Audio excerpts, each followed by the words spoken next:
What is going on YouTube? What is going on YouTube? It is Glitched Philosophy here, and welcome to Checkpoint Reloaded. We're going to be doing a lot of things tonight. We're going to try and see if we can mix in a good amount of stuff here. Some gaming. We're still going to be doing some videos tonight. I think these videos are going to be very fun to go through, and it's going to highlight a lot of different things, such as gaming and how right now the gaming landscape has been very interesting, right? Like back in the day when we used to game, it used to be, listen, you get a game, or before you even get a game, right? You end up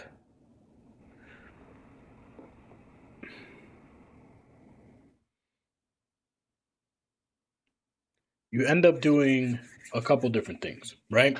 So first, you think about actually getting a game. You see a review, you see a trailer, you see something online that says, oh yeah, I should get this game. And back in the day, it used to be even less. It used to be like you used to hear from a friend that this game or that game was coming out. You know, you'd keep up with like a magazine or two that has the games listed that's going to be coming out next year.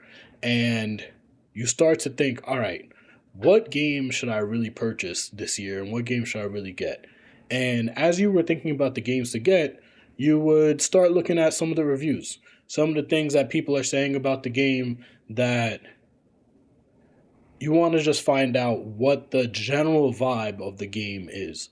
So you used to go online, either read articles about the game, or you used to watch a video where someone will review the game and actually give legitimate input on a game that was unbiased or relatively unbiased, but still had the value of a good review, where you really understand what the game is about and if you as the individual will actually enjoy the game.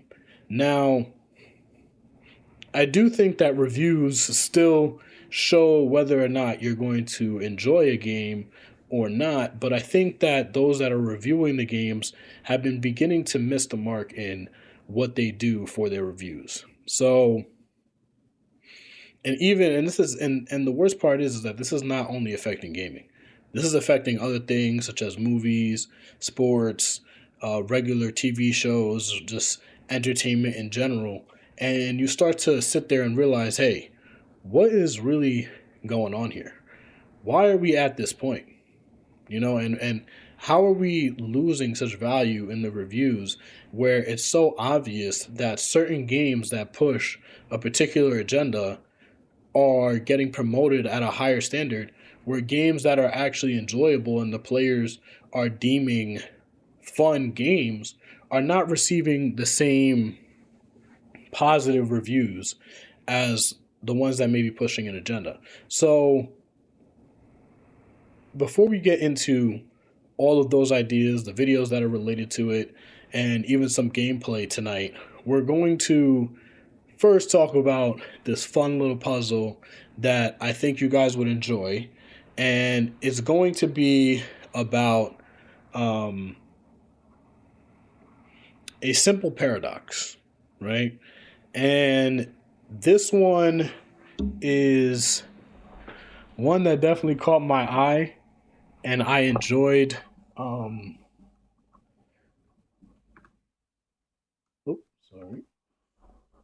I enjoyed a slight bit of it. I wanted to review it with you guys and see what your thoughts were. And, you know, I'm going to let the video speak for itself and the paradox speak here, but I really want to know what you guys would choose in this situation. So let's get into it. Okay. There is a problem that I can't bring up without starting a fight. No, what? It just seems so obvious to me. Now I'm all screwed up, man.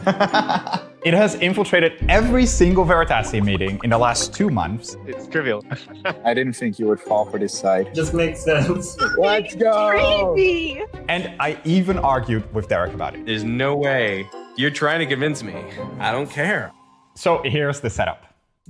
You walk into a room and there's a supercomputer and 2 boxes on the table. One box is open and it's got $1,000 in it. There's no trick, you know it's $1,000. The other box is a mystery box. You can't see inside. You also know that this supercomputer is very good at predicting people. It has correctly predicted the choices of thousands of people in the exact problem you're about to face. Now, you don't know what that problem is yet, but you do know that it has been correct almost every time. Now, the supercomputer says you can either take both boxes, that is the mystery box and the $1,000, or you can just take the mystery box. So what's in that mystery box? Well, the supercomputer tells you that before you walked into the room, it made a prediction about your choice. If the supercomputer predicted you would just take the mystery box and you'd leave the $1,000 on the table, well, then it put $1 million into the mystery box. But if the supercomputer predicted that you would take both boxes, then it put nothing in the mystery box. The supercomputer made its prediction before you knew about the problem, and it has already set up the boxes. It's not trying to trick you, it's not trying to deprive you of any money. Its only goal is to make the correct prediction. So what do? Do you take both boxes, or do you just take the mystery box? If I'm being honest, guys, I think you gotta take the mystery box. The mystery box has to be the way to go. Like, because for me, it's like, there's no way I'm going to be presented with $1,000 and a potential $1 million, and I'm not going to just take the chance, especially if I understand the full problem. Like, there's no hidden, like, clues. There's nothing that, the problem doesn't say outright. It's just a matter of picking the 2 boxes and understanding that the computer is right and it made its prediction prior to you being there a good amount of times. I think I have to go with the mystery box, because there's no way I'm not gonna just take that chance for $1 million over a band. Like, I don't know, if I lose to a potential $1,000 that I didn't have in my pocket, honestly, I'm not mad at that. For a potential $1 million, I just can't. I can't get mad. Don't worry about how the supercomputer is making its prediction. Instead of a computer, you could think of it as a super intelligent alien, a cunning demon, or even a team of the world's best psychologists. It really doesn't matter who or what is making the prediction. All you need to know is that they are extremely accurate and that they made their prediction before you walked into the room. Pause the video now if you want to think about it. Extremely accurate? Got your answer? So I should just take 2 boxes, like, obviously.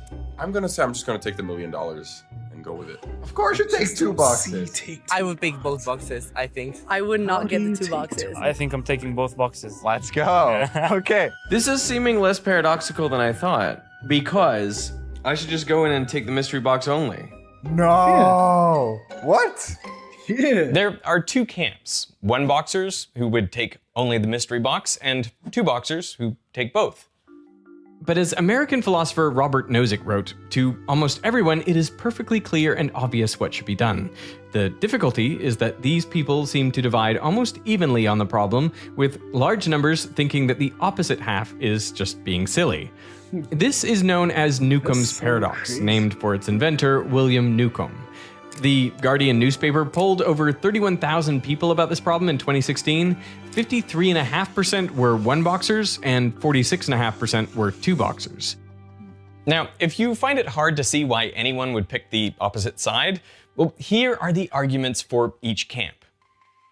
Look, I'm a reasonable guy and I like money, so I'm gonna do whatever gets me the most money. So let's go weigh the outcomes of both of these decisions. First, I'm gonna say that the probability that the computer predicted my decision correctly is gonna be C. So the computer got it right. And because of that, the probability it got it wrong is gonna be 1 minus C. So let's look at what happens if I try the 2 box. There is a C chance of me getting $1,000 and a 1 minus C chance of me getting $1,001,000. If I add these 2 together, I get a weighted sum, which is gonna tell me how much I can expect to get if I try to 2-box. This is also known as expected utility, or the EU of 2-boxing.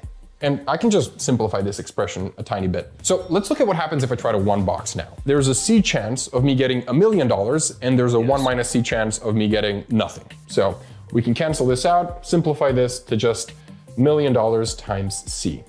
If I equate these two expressions, I'm gonna get the C at which these two expected utilities are equal. And it turns out that the C at which this happens is 0.5005, or 50.05%, which means if the computer is better at predicting than what is basically random, then the expected utility of 1-boxing is gonna be higher.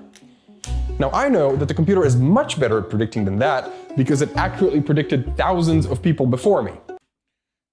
And not only that, like, I mean, in my opinion, it's just a simple way of just saying, listen, go big or go home. Like, you end up with the probability that the computer is actually correct.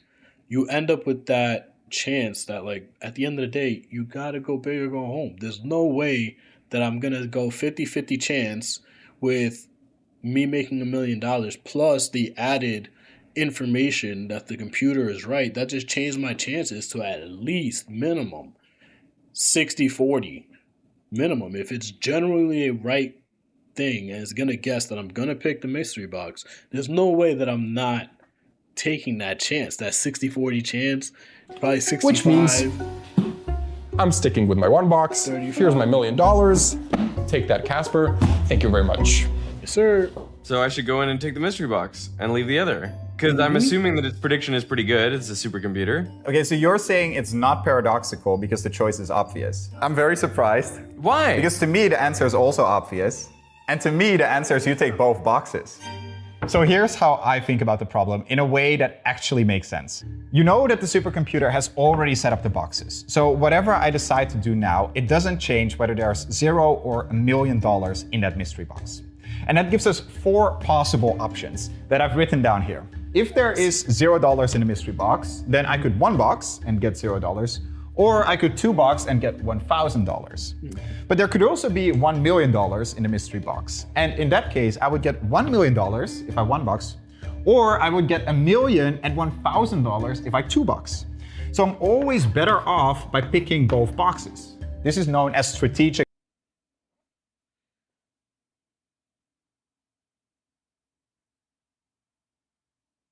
If you get it right, if the bot guesses it right, and you want the 2 boxes,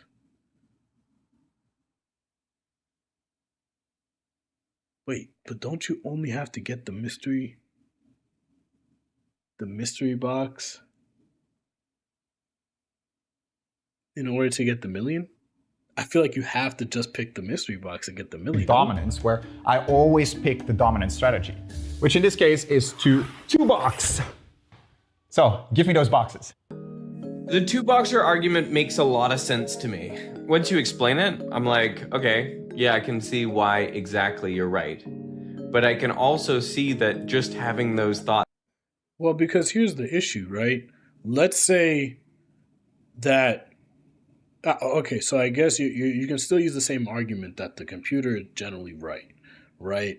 So if I decide that subconsciously, I think where the 2 boxes differs and where the 1 box differs is 2 things. One, I think it depends on the confidence of the individual and if they prefer going more of the safe route, or as I said, go big or go home, right? Trying to be calculated and meticulous about it. But I do think that there's that temptation that people would have to say, well, if I pick the 2 boxes and the computer was wrong that I wouldn't pick the 2 boxes and I picked the million or the 1 box, then I'm going to be asked out of the money.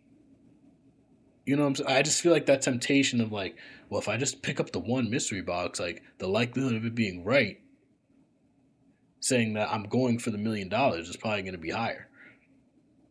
That's kind of how I think about it. And I feel like that temptation of being like, that mystery box is there. Like, should I just like pick it up and just are go? what might allow the computer to give you nothing. I think I'm grateful that I just don't have those thoughts. It's so funny because I was totally expecting you to go 2 bucks. No way, man. It seems like there are two perfectly reasonable approaches that give two completely different answers. And that's because your choice actually reveals something fundamental about how you make decisions. It comes down to these two statements. First, as far as you know, basically everyone who has taken 1 box has walked away a millionaire, and everyone who has taken 2 has walked away poor. Second, the supercomputer made its prediction before you even knew about the problem. The boxes are already set up, so your decision now can't change if the million is in there or not. Both of these statements are true, but there's a hidden assumption in each that divides people. But We pick both. I think that change too. Like, your decision can't change. Like, people may want to be like, like, I think that temptation may get to you to say, I may not be winning this $1 million here. I may only be getting 1,000. Like, maybe I should just take the mystery box, which could affect the predictions of the computer. And the computer picks both. You just get the $1,000. I think I would just pick the mystery box. Just the mystery box, probably. Yeah. I might be taking the mystery box. Just the mystery box? Yeah, might be. Okay, why? I don't know. I guess the supercomputer is right, no?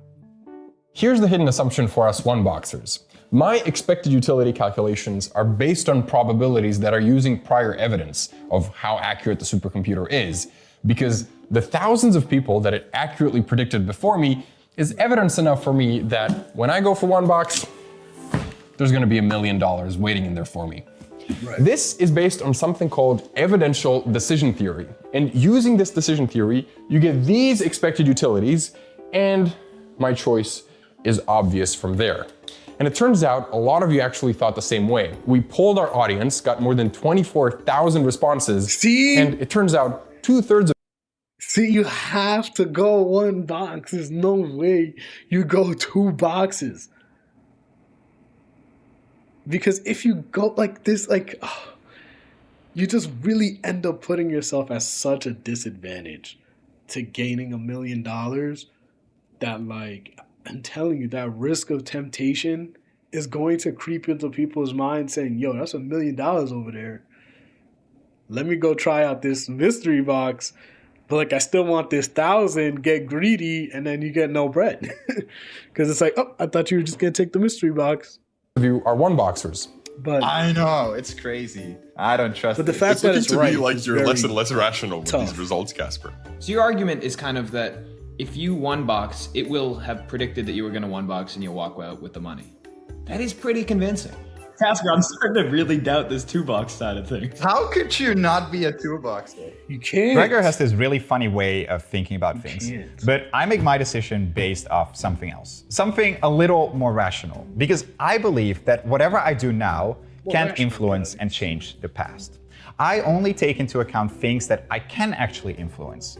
And clearly, whatever I do now, whatever I think now, is not going to change whether that $1 million is going to be in the mystery box or not, because it was already set up before I learned about the problem. This is known as causal decision theory, where you only take into account things that you can actually cause. And so with this, your expected utility calculation changes. And that's because you need to use a different probability, one where you could actually cause that $1 million to be in the mystery box or not. So right before the supercomputer made its prediction, there was some probability that it thought I was going to 1 box. I know, it's weird, but bear with me. So let's say that probability is P. Then that's the probability that I'm going to use in my expected utility calculation. And the expected utility to 1 box is just going to be 0 plus $1 million times P.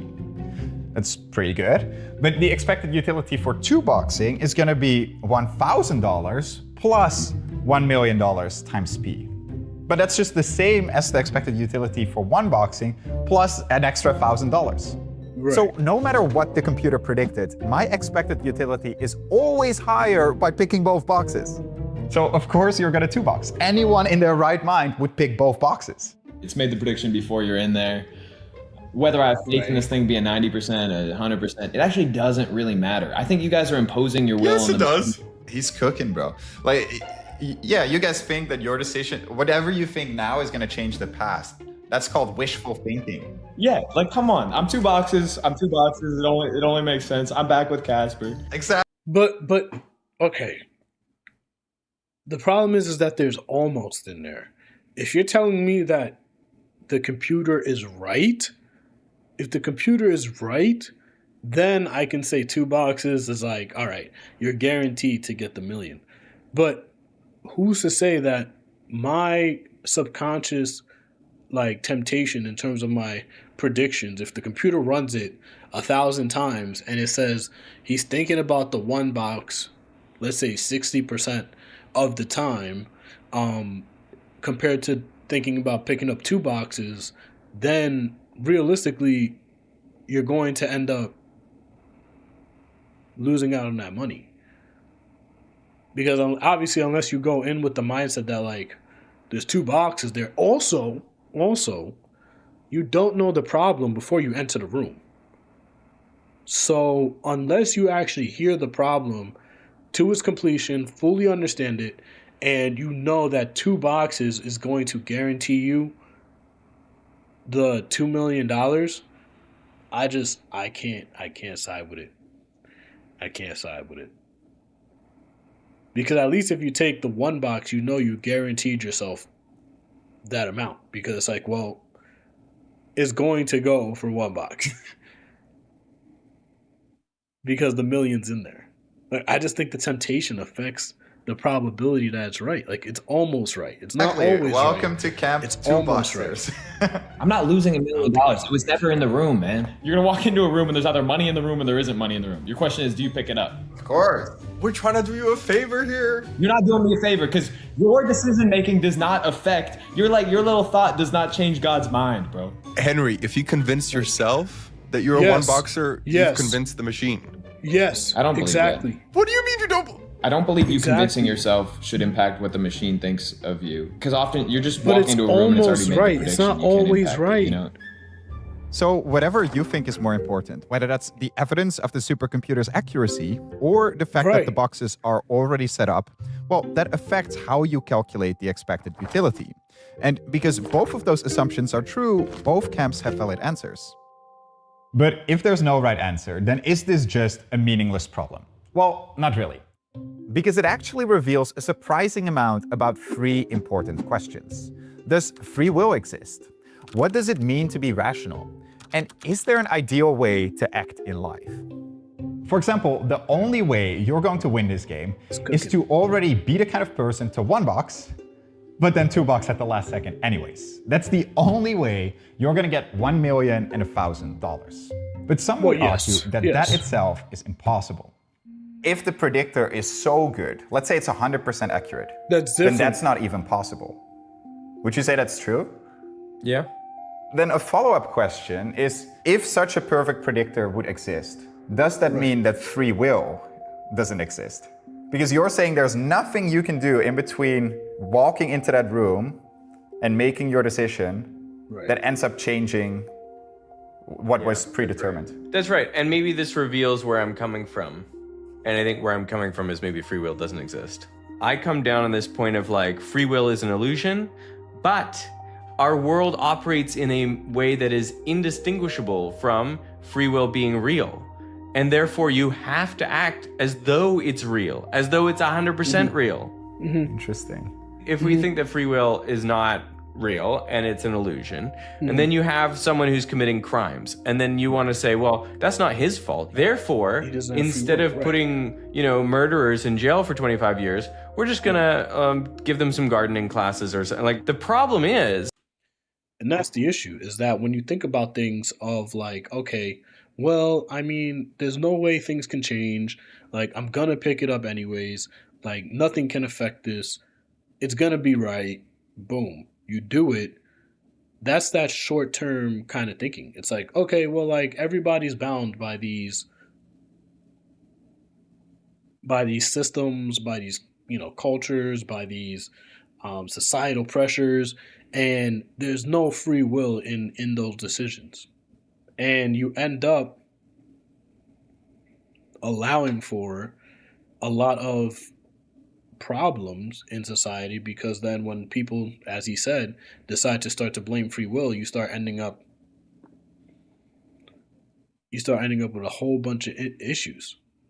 Everybody starts blaming the system. Everybody starts blaming, this, that, and the third. And now you start leading to problems that can cause for, just victim blaming all the way around, rather than it being like an actual decision that people are making in their lives. Like, come on. That then changes the environment where everyone knows you can kill someone and you can go to do the gardening. So you can't change the system based on the knowledge that it's an illusion. Whether we do or don't have free will, you have to live as though it exists. Right. So you've still got to make a choice. 1 box or 2 boxes? 1. Which brings us to our second question. What does it mean to be rational? And the guy who acted rationally and doesn't believe his thoughts can influence the past. But your rational choice will have given you $1,000. I know. Yeah, it's tough. It's tough. Let's see what I can buy with $1 million. None of these look great. I think we can be more creative. Private Island sounds pretty nice. All right, Casper, what do you want to go buy with 1,000, man?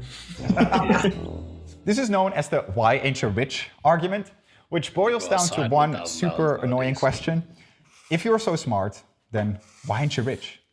If winning is getting more money, then of course the 1 boxers are going to end up better off than the 2 boxers. But maybe it's not about who wins, but about what's rational. In their 1978 paper, philosophers Gibbard and Harper argue that the rational choice is to pick both boxes, although they do admit that 2 boxers will fare worse. They instead say that the game is rigged, and if someone is very good at predicting behavior and rewards predicted irrationality richly, then irrationality will be richly rewarded. But I think that's a bit of a cop-out, because really, Newcomb's paradox reveals something surprising. That sometimes, in order to be a rational person, you must act irrationally. There's one question of what's a rational person. There's another question of what's a rational act. Most of the time, rational people do rational acts. Sometimes they just don't. And I think this is analogous to the situation in the prisoner's dilemma. In the prisoner's dilemma, you and another player compete for money by either cooperating or defecting. If you both cooperate, then you get 3 coins each. But if you defect and your opponent cooperates, then you get 5 coins and they get nothing. And if you both defect, you get 1 coin each. So no matter what your opponent does, you are always better off by defecting. But if you play this game not once, but repeatedly, then everything changes. All of a sudden, you're better off by cooperating. What's a rational society? A rational society is full of cooperators. What's a rational person? Maybe a rational person is a defector. And normally you might expect a rational society is made up of rational people. But I think it's familiar that rationality at one level isn't compatible with rationality at the other level. So while the rational act is the 2 box, I also think that the cultures and the way that your environment shapes you is going to cause you to not allow for that kind of rationality. You know what I'm saying? Like when there's so many people in the world, so many different thoughts and so many ways that people could diagnose a situation, at scale, you can't assume that everyone would be rational in order to create the environment that you would have to cooperate in order to succeed. Now, and I think this is where one of the other individuals has touched on it, was that like you would have to assume that because this is a paradox, it removes all of the surroundings that you're in. It removes all of it, right? And now you begin to say, okay, well, if it's just me and this computer and nothing else around, and there's no societal pressures with other people that have done this project, then you start to think, it's almost right though. It's not always right. So there's some irrational people that didn't get it right. Society would actually be full of 1 boxers. Now, I'm a fervent 2 boxer, but there are 3 ways that you can get me to 1 box. The first is if my choices now can actually change the past. For example, say the supercomputer makes its prediction by opening up some tiny wormhole to see the future. Well, in that case, if I choose one box now, that actually causes the $1 million to be placed in there in the past. So I one box. Second, if there are multiple trials, because now with every game, each of my choices builds up a reputation. So if I one box, then I'll be predicted as the kind of person to one box, and so I get the $1 million either in this round or a later one. And third is if I can pre-commit. If I can talk to the computer to make my case before it makes its prediction, then I will 100% one box, because staying true to my word is important to me, and the supercomputer would know that. If I put my word on it, I'll take the one box. Yeah, 100% one box. Yeah. But there are some realistic scenarios where staying true to a worse option could have deadly consequences. On the 29th of August 1949, the Soviet Union detonated the RDS-1 bomb as part of their first nuclear weapons test. This sent the US and the USSR into a furious arms race. By the mid-1960s, the US had over 30,000 nuclear warheads, and the USSR had just over 6,000. Both sides were more than capable of destroying the other. The US Secretary of Defense at the time, Robert McNamara, didn't advocate for disarmament. Instead, he recommended a strategy of assured destruction, where the US should be able to deter a deliberate nuclear attack by maintaining a highly reliable ability to inflict an unacceptable degree of damage upon any single aggressor. This strategy eventually became known as mutually assured destruction, or MAD. If either country attacked first, the other would surely retaliate and lead to total annihilation of both sides. So having that commitment to retaliate is beneficial. It stops the attack from happening in the first place. Right. Now, say you are the US president during the Cold War. You have publicly committed to retaliate if the US is ever attacked. But you've just received word that the Soviets have launched their missiles. It's not a system error, it is a real attack. So what do you do? If you launch now, then at best everyone in the US and USSR dies. And at worst, you get a nuclear winter that kills nearly everyone on the planet. Everyone in the whole world dies. Then I probably don't launch. But you did pre-commit. Yep. I don't like the outcome. No, it's terrible. I don't like the outcome of everyone on Earth dying, so I'm gonna just not. When the country is electing their leader, which leader do you want to elect? Do you want to elect someone who's crazy and is always going to press that button? Or do you want to elect someone who makes the seemingly rational choice of saving people and not press that button? I think you want someone who maintains the posture of always pushing that button. Yes. That's right. And then you want someone who secretly will not actually push that button. There is an inherent risk there, which is that I also think in this situation there is that like slim threat of violence that every like respected person has, that like you're going to have to maintain that in order to stay as a respected nation across the world. And like if you don't maintain that, then that's when you get completely taken advantage of. So if anyone finds out, you're exposed. There's this other game theory interaction, the game they call chicken. You're both driving your cars at each other. The worst thing is if neither of you swerves, because then you both die. But you win if the other person swerves and you don't. The best strategy in this game is to visibly take the steering wheel out of your car and throw it out the window so that the opponent can see that you've done that. Now they know you cannot swerve. You're this mad dog that's just going straight ahead. And now they realize, now my best action is just to swerve. And that's similarly like what you want with the nuclear deterrent, as they set up in Dr. Strangelove. In the 1963 film Dr. Strangelove, or How I Learned to Stop Worrying and Love the Bomb, the Russians built the perfect doomsday device. As soon as it detects a nuclear attack or any tampering, it automatically triggers a large enough nuclear explosion to kill everyone on the planet. The tampering kill switch isn't there to prevent enemies from disabling it, it's to prevent the Russians themselves from having second thoughts. Now, the whole point of the device is to be so devastating and automatic that the US would never even think about launching an attack. But this only works if everyone knows that the device exists, which is the whole point of the movie. In both Newcomb's paradox and MAD, the best outcome follows from a pre-commitment to a worse option. That's what gets you at least $1 million in the former and a tense but stable peace in the latter. It's the commitment that's important. So maybe being rational isn't deciding. Listen, guys, this video was definitely great. I enjoyed it. I think you guys should finish it and see what they think on how to live life based on this paradox. But I do think it's very interesting that you know, your decisions in a simple puzzle can really outline just your whole rational thought in how you may move, how you may make decisions, and what future decisions you would actually make as well. This video was definitely great. I definitely recommend you guys check it out. So right now we're probably gonna switch to some gaming, just a little bit of gaming, so we can have some fun, enjoy, and yeah, let's get it popping.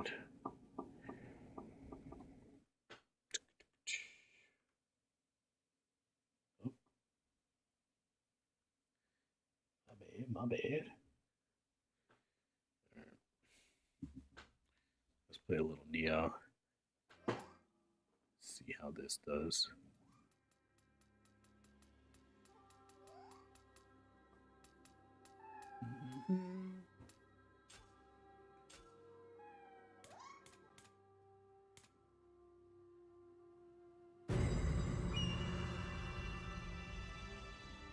I hope you guys had a good day today. Today was definitely calm one for me. Got to play some spike ball today. Got a good workout in.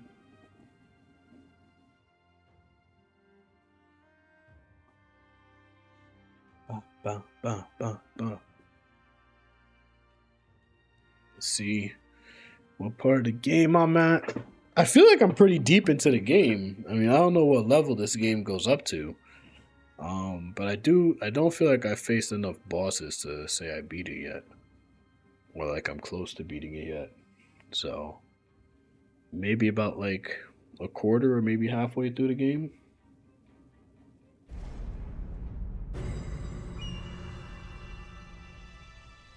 Right.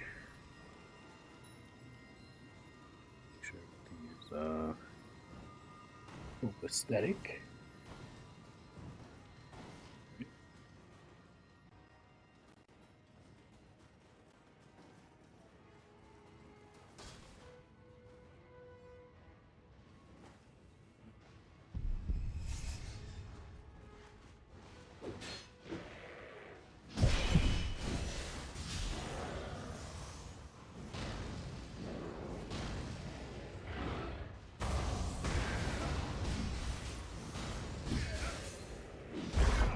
Oh, come on.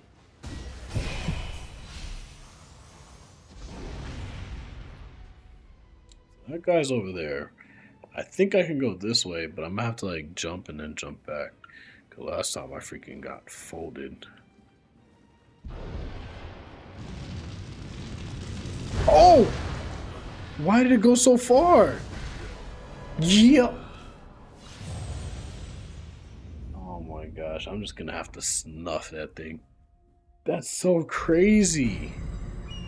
I did not expect it to go that far at all. That was very dumb. But okay. You go over there for now.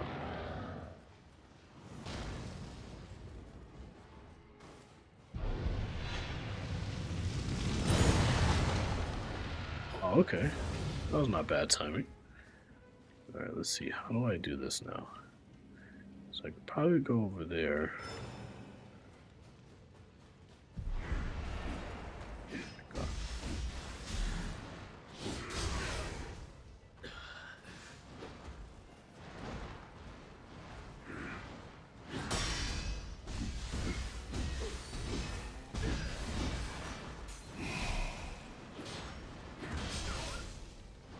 Oh, the fire.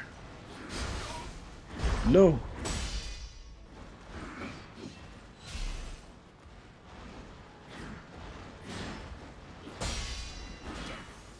What?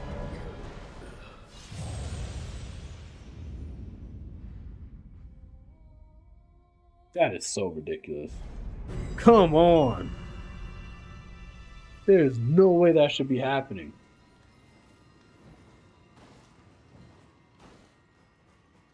No way that should be happening.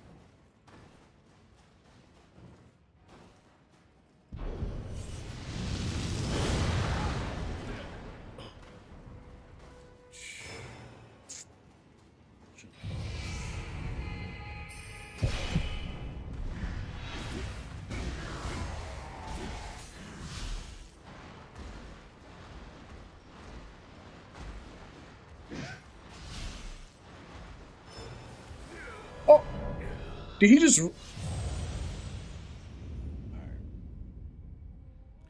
What am I doing? I'm just letting this guy just run me straight into the fire? Like, come on. What is happening? That's so ridiculous.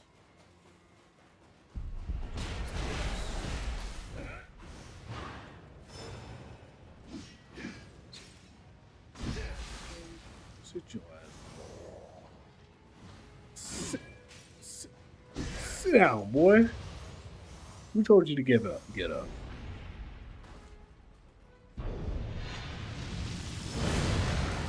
Timing.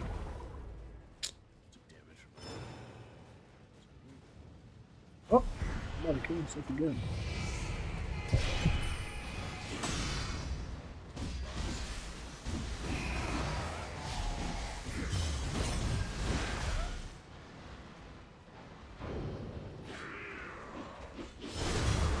Hmm?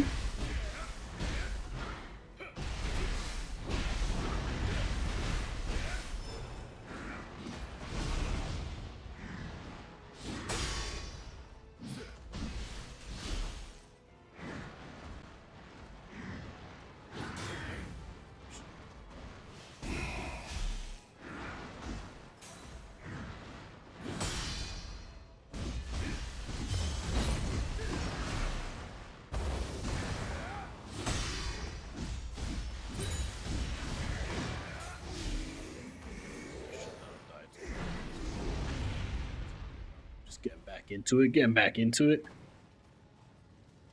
I can't even go this way. Bruh. Oh, yes, I can.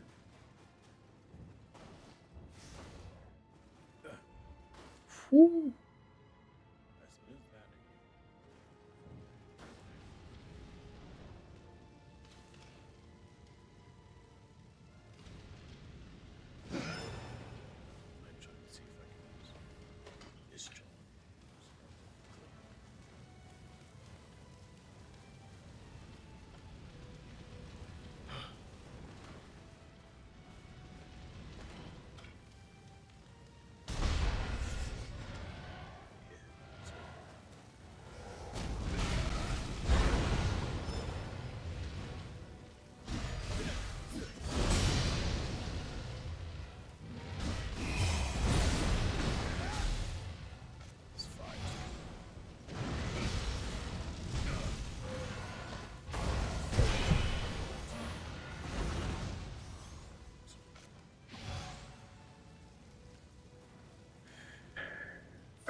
I'm not burning that bad right now.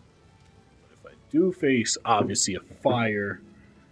Okay, should I go over there?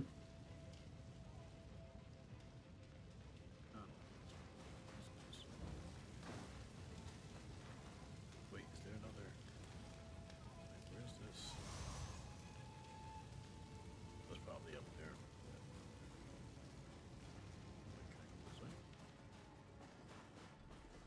Don't think so. Wait.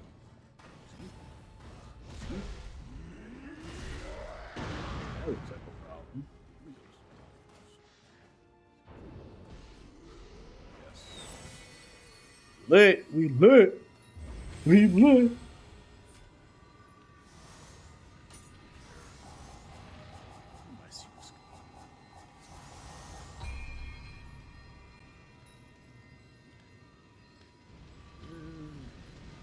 Maybe. Maybe.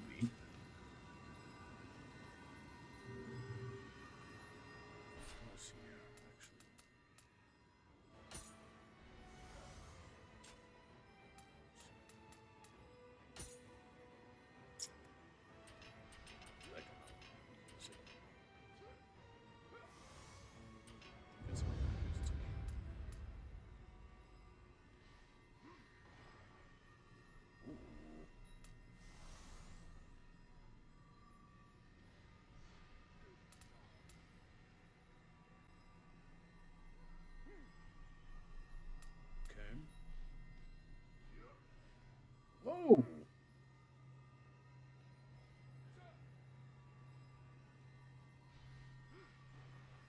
I think I'm gonna miss that though. I don't think I'm actually gonna hit that.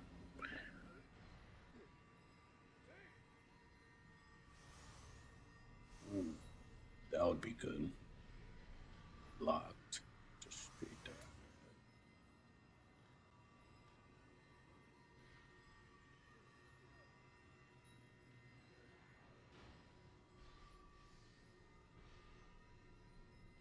Okay. That one's not terrible. Do think this one is the best right now.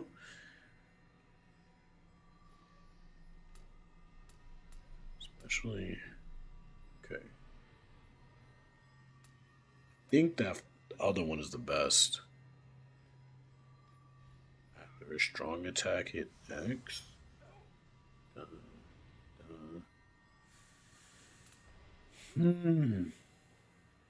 I think that's gonna come in. I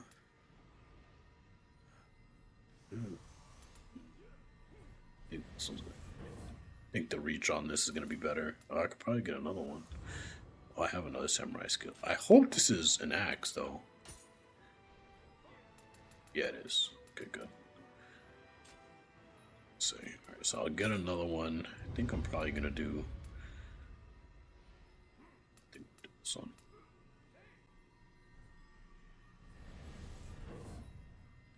Yeah, what is this?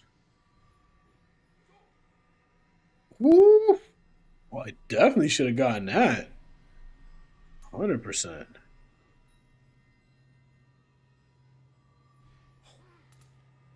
Yeah, I'm gonna have some fun with this thing. That might be the next one.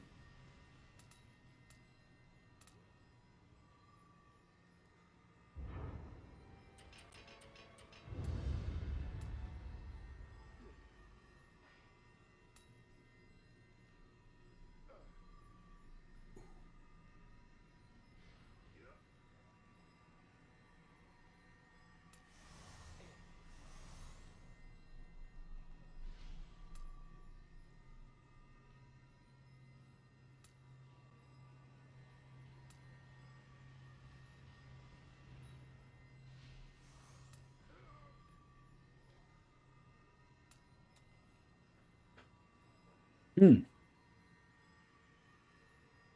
think I don't like being in the air and off my feet. I feel like that just puts you in a very vulnerable position. So let's go. I think I'm going with this one. Let me see what's over here real quick. Oh. I feel like I can parry better with the Tonftas. I might do that. I think I'm going to do this one. And I'm gonna do this one. I think those are definitely the ones.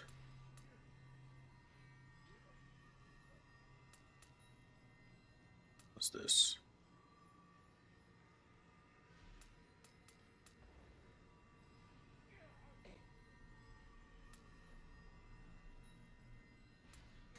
So this is not unlocked yet. What's this? Should I unlock this? Especially if I parry? Maybe I should.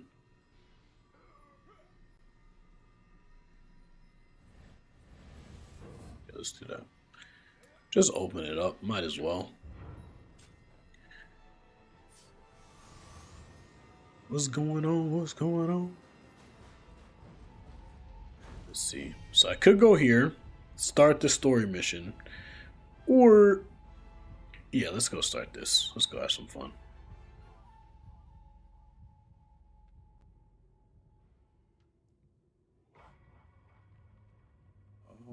Oh. It isn't enough. The people sustain my domain.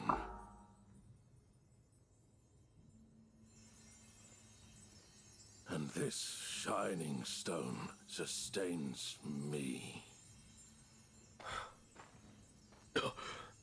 How foolish of you to have entered the depths of hell.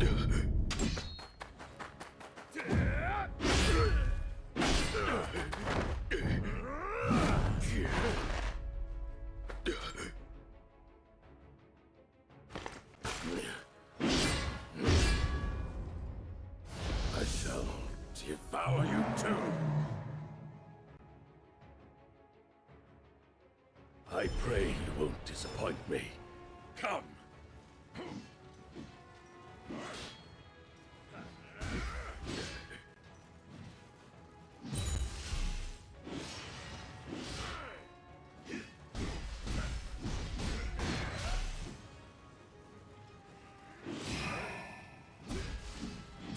Perhaps I overestimated you.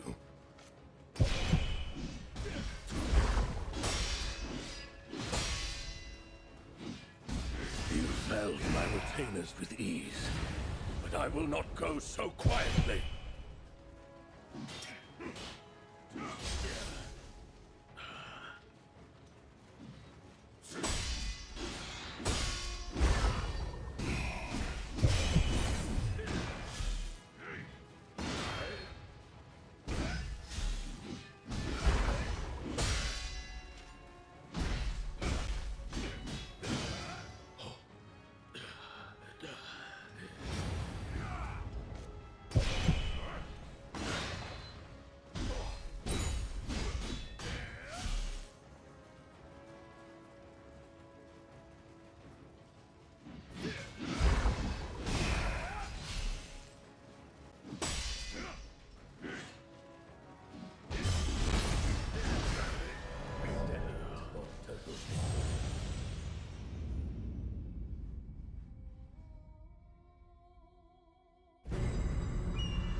I pray you won't disappoint me. Come!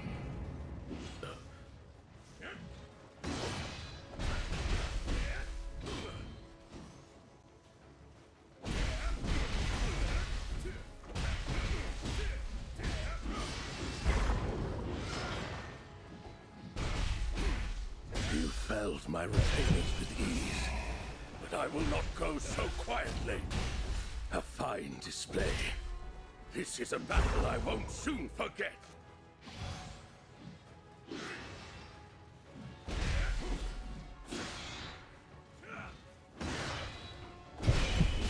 At last, a proper fight. Now I shall strike. Perhaps I overestimated you.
I pray you won't disappoint me. Come!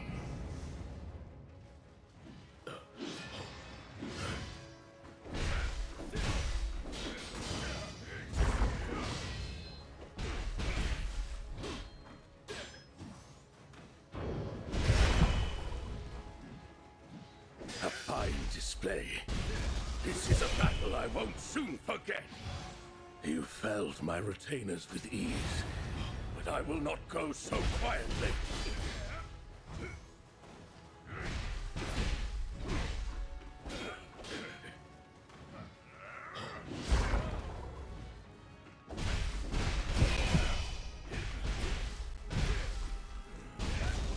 At last, a proper fight. Now I shall strike.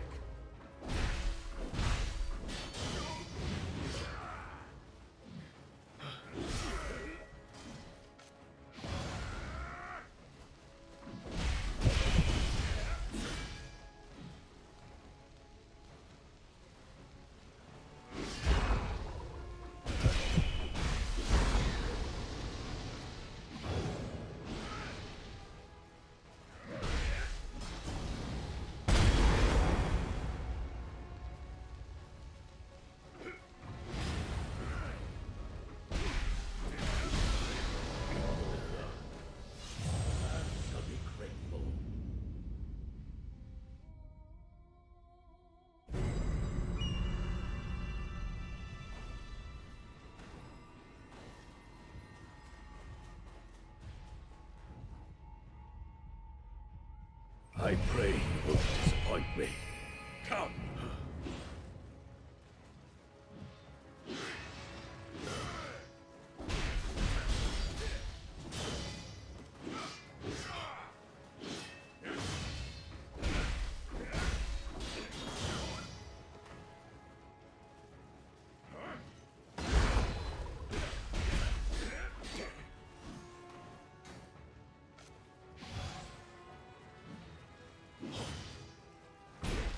Felled my retainers with ease, but I will not go so quietly.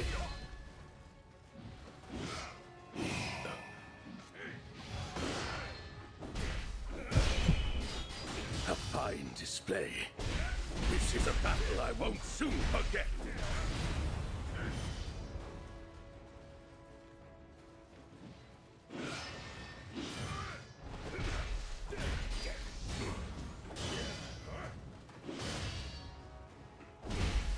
At last, a proper fight. Now I shall strike.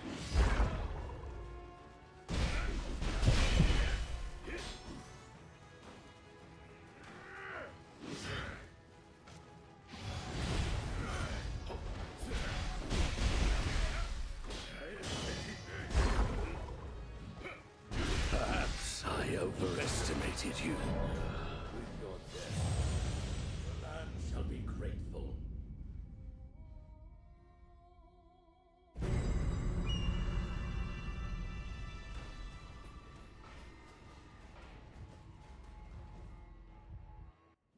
I pray you won't disappoint me.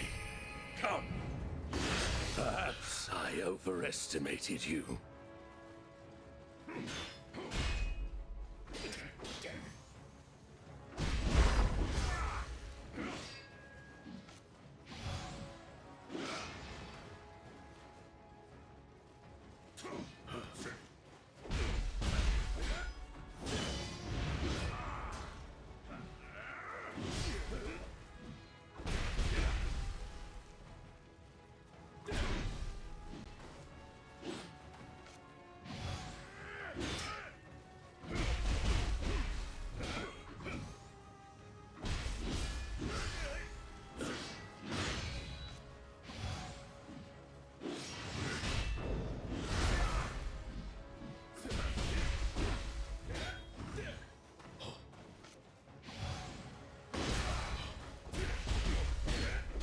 A fine display.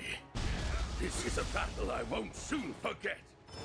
You felled my retainers with ease, but I will not go so quietly.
I pray you won't disappoint me.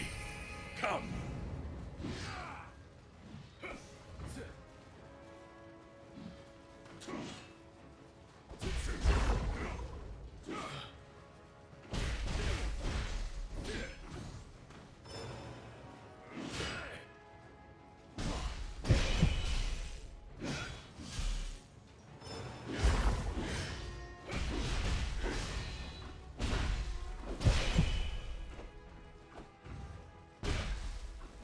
Felled my retainers with ease, but I will not go so quietly.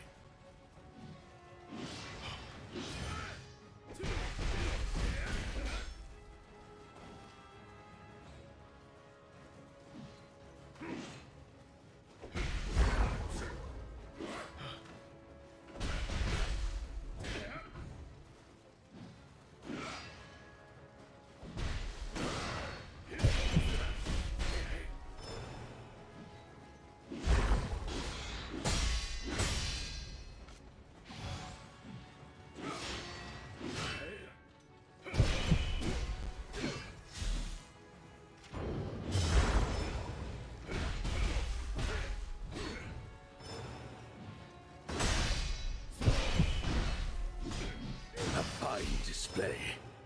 This is a battle I won't soon forget.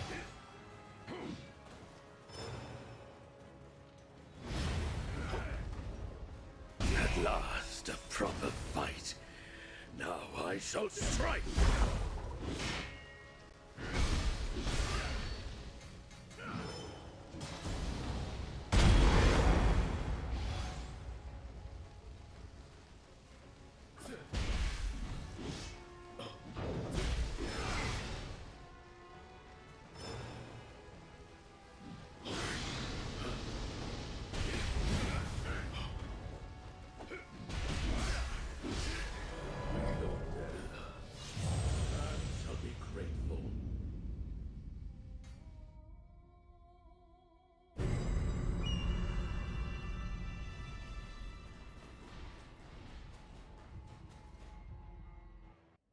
I pray you won't disappoint me.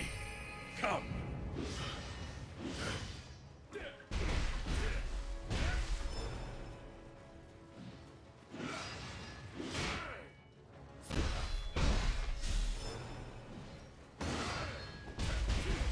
You felled my retainers with ease, but I will not go so quietly.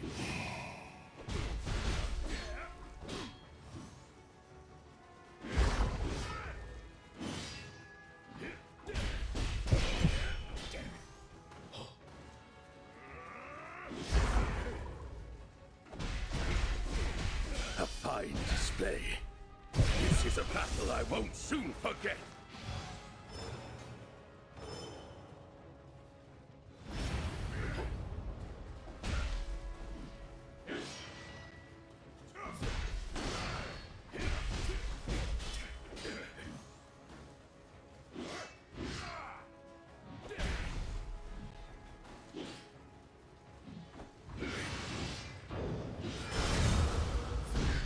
At last, a proper fight.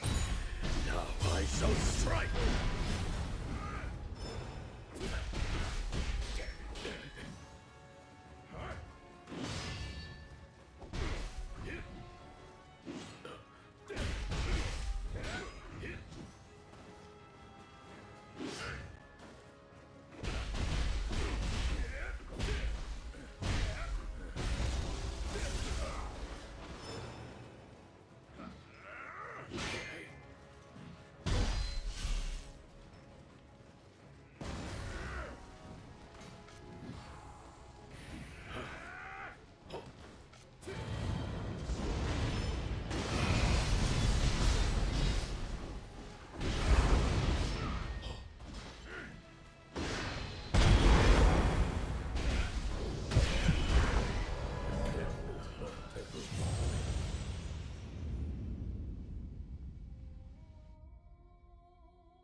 I pray you won't disappoint me. Come.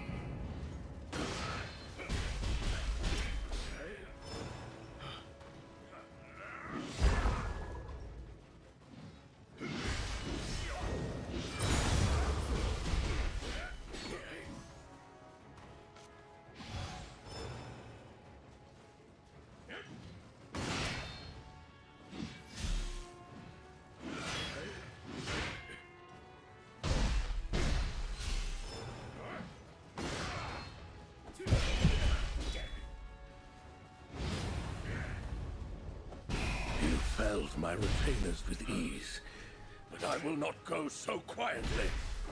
A fine display. This is a battle I won't soon forget.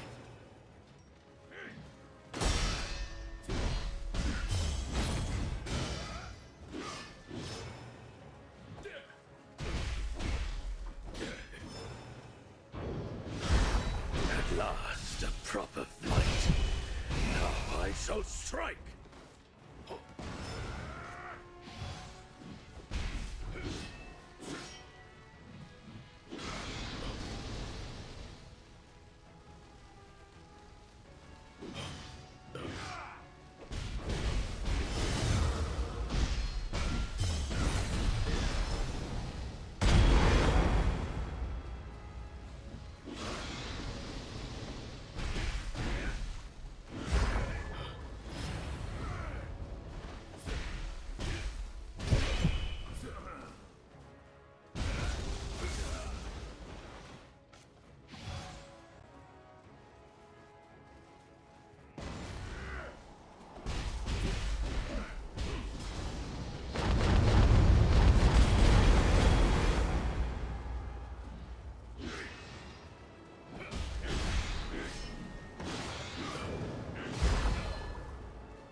So long.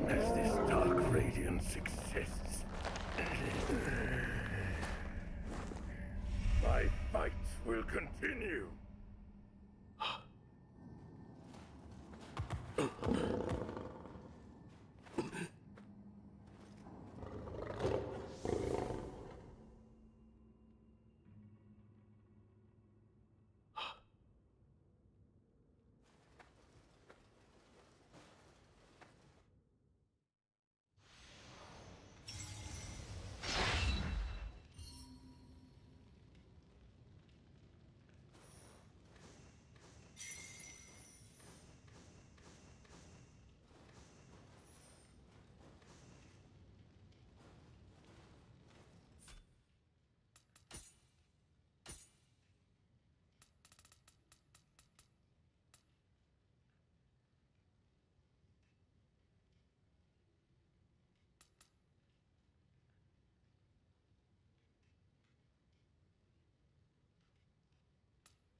If there's one genre I'd love to see make a serious comeback, it's the historical epic. Swords and sandals, gods and monsters, battles and adventures.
If there's one genre I'd love to see make a serious comeback, it's the historical epic. Swords and sandals, gods and monsters, battles and adventures, legendary warriors and terrifying villains. I mean, Hollywood's flirted with the idea from time to time over the past couple of decades, some more successful than others.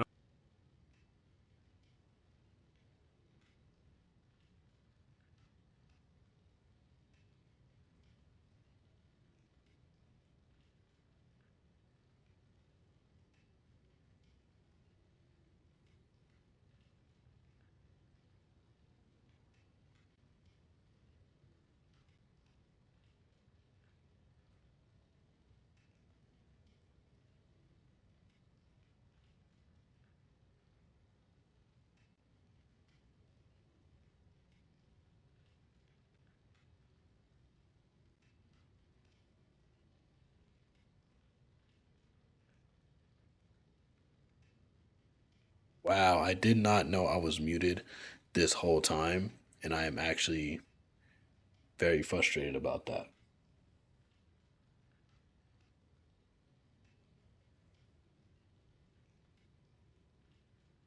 Wow.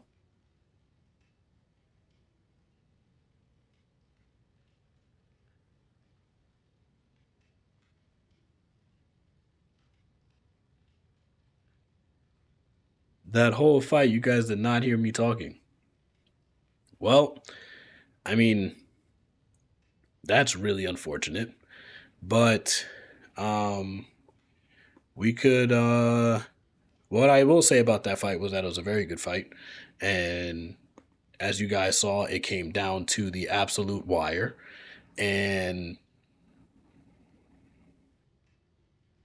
that's why I really do enjoy playing Neo. Neo has some great fights, great tit for tat kind of fights. But anyways, the video that we're going to be talking about is the Odyssey.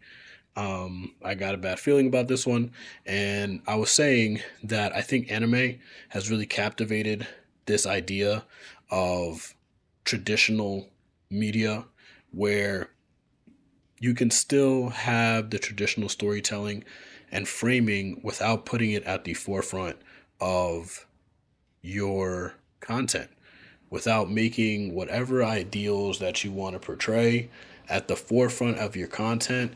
It still allows for you to express a particular story and not shove it down people's throats and allow them to actually make their own judgments, opinions about the content that you're trying to display, show, or use as entertainment.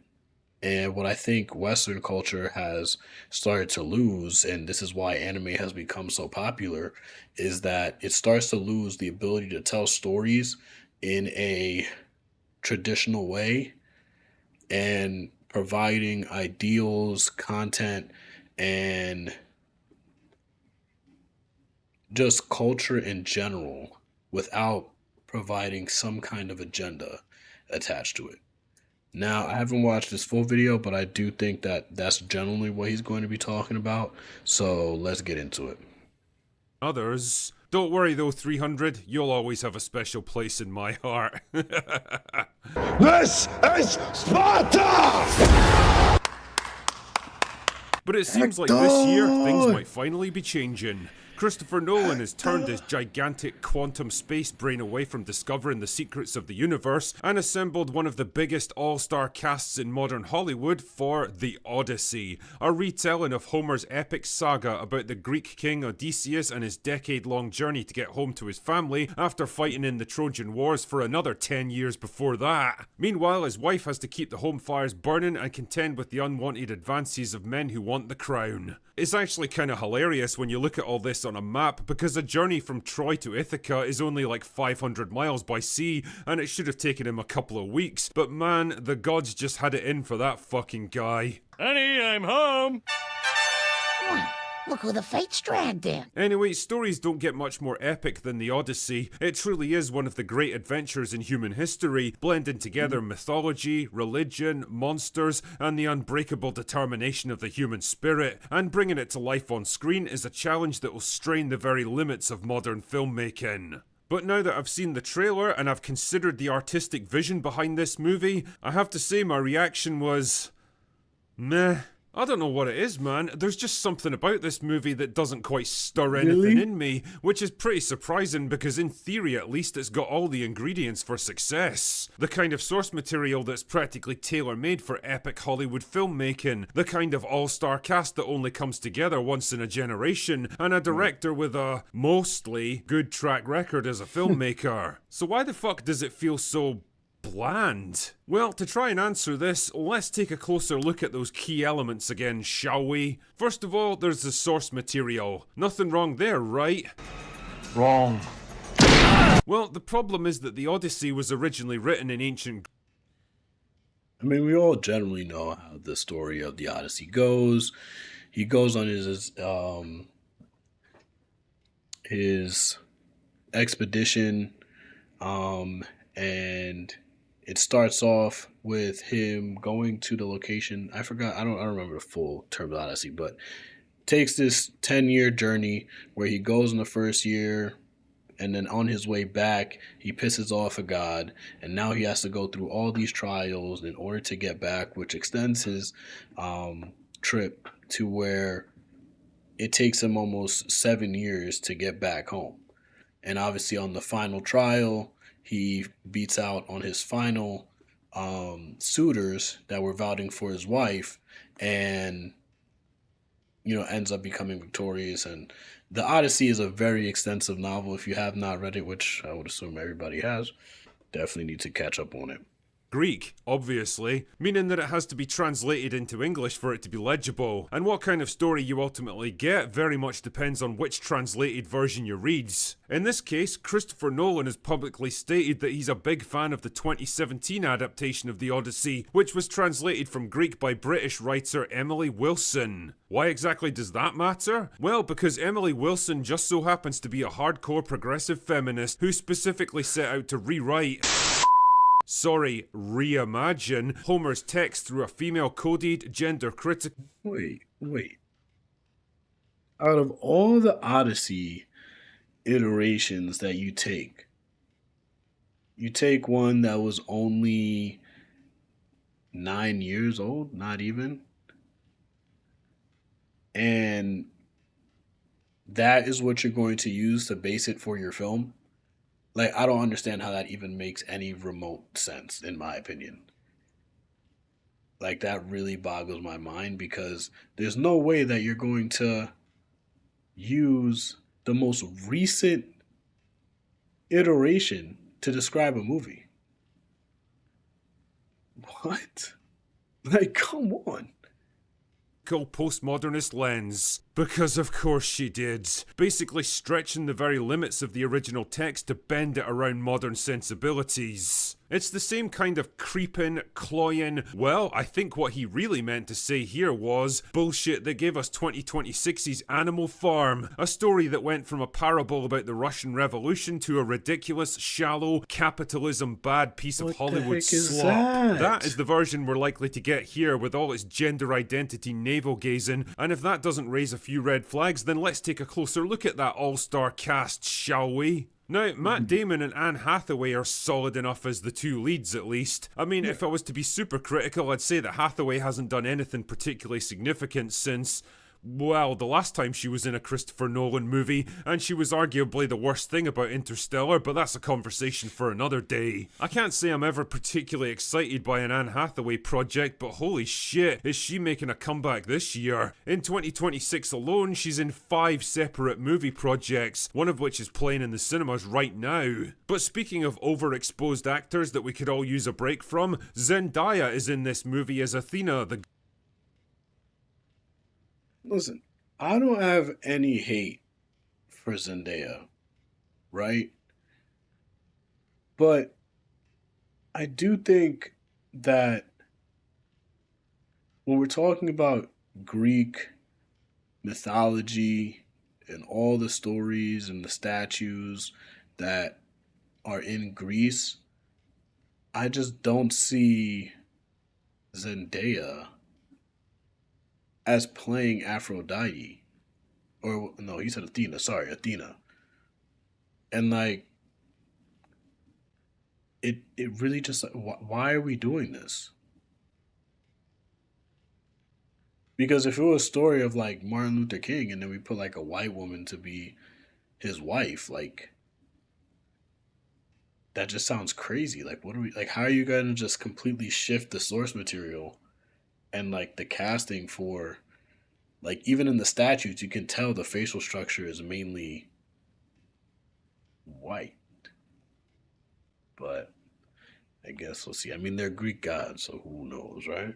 goddess of wisdom.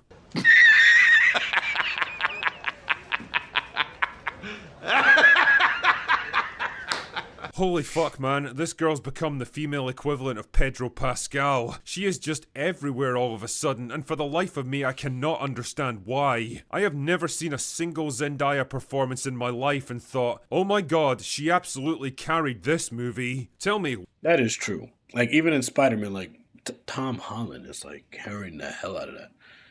Like, if we're talking about Mary Jane's, Zendaya is not on the top, is not. No. In reality, we're probably doing Gwen Stacy from Amazing Spider-Man, then the original Mary Jane, and then maybe the Zendaya version, obviously, because she's the last one. So, but like, no, Zendaya is not hitting on all cylinders when it comes to performing, in my opinion. What's your favorite Zendaya expression? The angry frown, the confused frown, or the confused angry frown? Yes. Elliot Page is also in this movie. As what exactly? I don't fucking know. A drummer boy, maybe? Page is like 5 feet tall and weighs 90 pounds soaking wet, so I don't really see how they're gonna fit in amongst all those big Greek soldiers and terrifying monsters. Lupita Nyong'o is widely rumored to be playing the Greek princess Helen of Troy, which if it turns out to be true would make about as much sense as Papa Asuido playing Severus Snape, but hey, what can I say? It's Hollywood, baby. Thank you. But like, how do you even...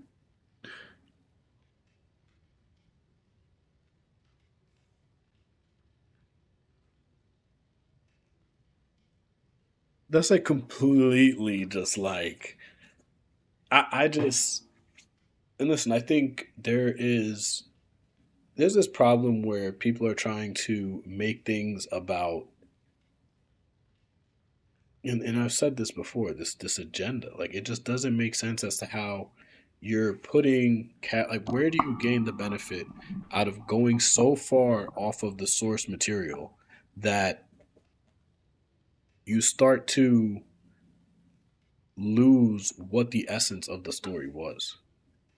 Like, this was all a similar, like, even if, let's take the race aspect out of it, right? Most of the people looked similar at that time, especially when they were interacting with each other in certain groups. Why is there such differentiation? And even if you're going to say, okay, these groups could be exposed to, different nationalities and stuff like that. But in reality, most of the time, the people that were within your area, your vicinity, is what you knew, and they generally looked alike. So even when you're making stories like the Odyssey, there has to be some kind of uniformity with the individuals that are actually portraying in that movie. Because it doesn't make sense unless the story depicts someone from a different land coming into the story, then you can add that other race or person in there. But when you're talking about, even when they're thinking about their gods, they're probably thinking about their gods in a way that represent them. And that's what you see in their statues, right? That's what you see in the artwork. That's what you hear about in their stories. So there's no way you're getting all these mixed individuals to play in this movie. Like, it doesn't make any sense at all. Thank you, Rachel. But the thing that stood out for me about the entire cast in this trailer was just how bland and mundane they all look and sound. Every time I saw one of them, all I thought was, oh yeah, there's Robert Pattinson, there's Charlize Theron, there's Tom Holland. Where are the larger-than-life mythical figures of legend that should be leaping from the pages of Homer's epic to amaze us all? Like, Achilles, like, that's... all the characters in Achilles, like, even just the way that Hector looked, right? You can tell, first of all, they made, obviously, Hector taller than, is it Perseus? Paris, right? Made him taller than Paris, right? So it sets that kind of older, dominant figure situation. He was bigger, and just even the way that he carried himself throughout the movie, you can tell, like, he's clearly the next in line. Like, he's going to be the older brother that's supposed to be stepping up and fitting that role to be next in line. So he has to step up and ensure that they try and claim victory. And when Achilles tries to hold him accountable, or does hold him accountable, I don't say try, does hold him accountable for killing his cousin, and screams his name, Hector, Hector. Hector understands that as the eldest brother, and obviously as the one that killed his cousin, I gotta defend the city, and I gotta go out and fight this man. Like, these are like just the actor choices and just figuring out exactly who would represent those positions in this way. Like, you're talking about a story that has lasted over centuries, like over millennia. Like, this is not just like regular, like just a regular story or movie that you're trying to portray and just say, hey, like, just put this person in there. That's like shooting a backyard film and saying, hey, let me just take my brother and a couple of our friends and just say, let's film a movie. Like, it's not the same. It's not the same at all. It all feels weirdly subdued and underwhelming, and a big part of that decision is to have them speak with American accents using modern terminology.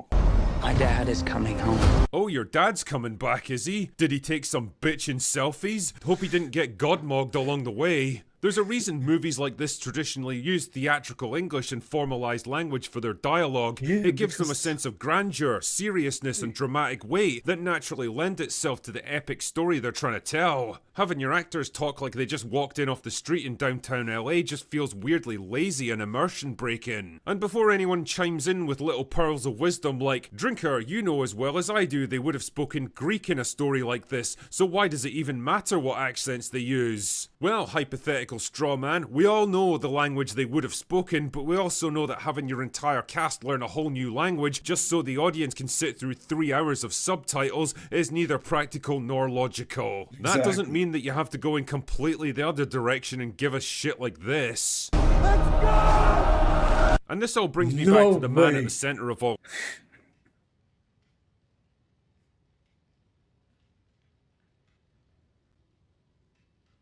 I wonder what the speeches were in those movies. Like, the speeches had to have been crazy.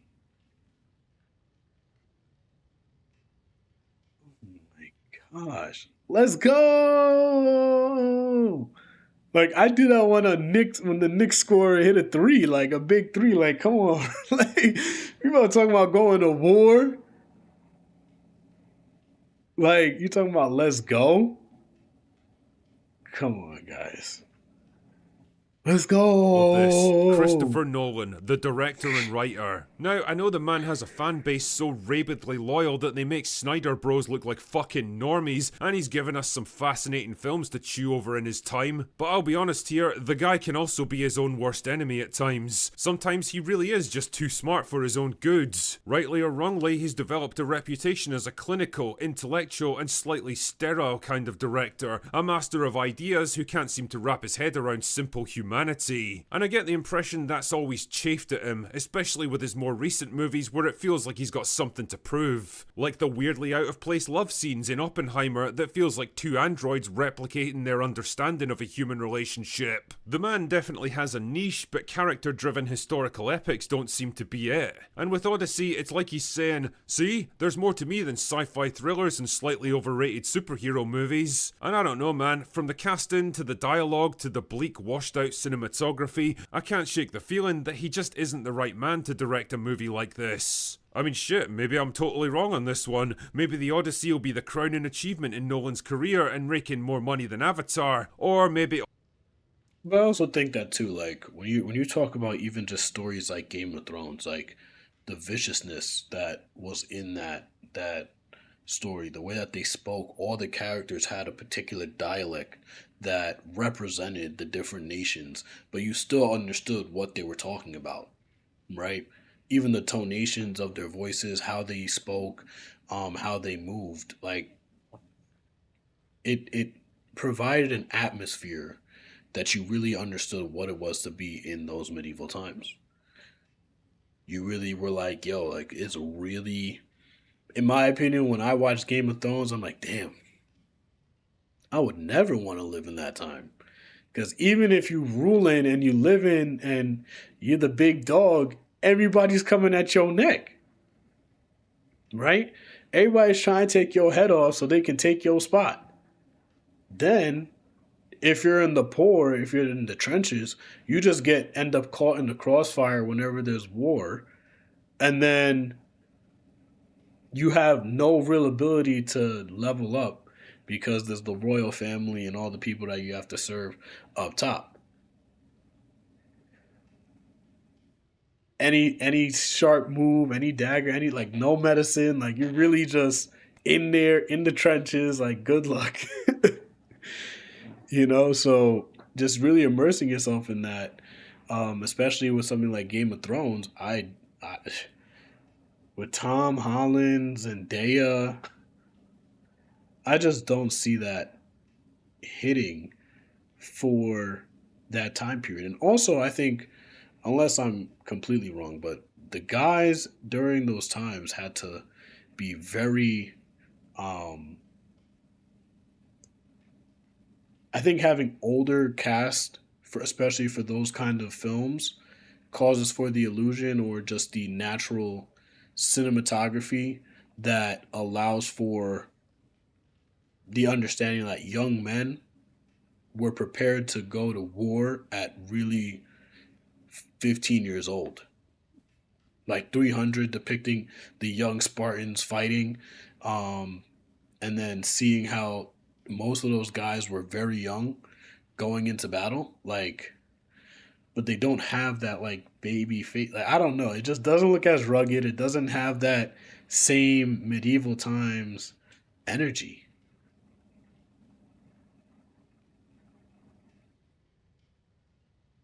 Honestly, the Odyssey right now is looking more like, I don't even know.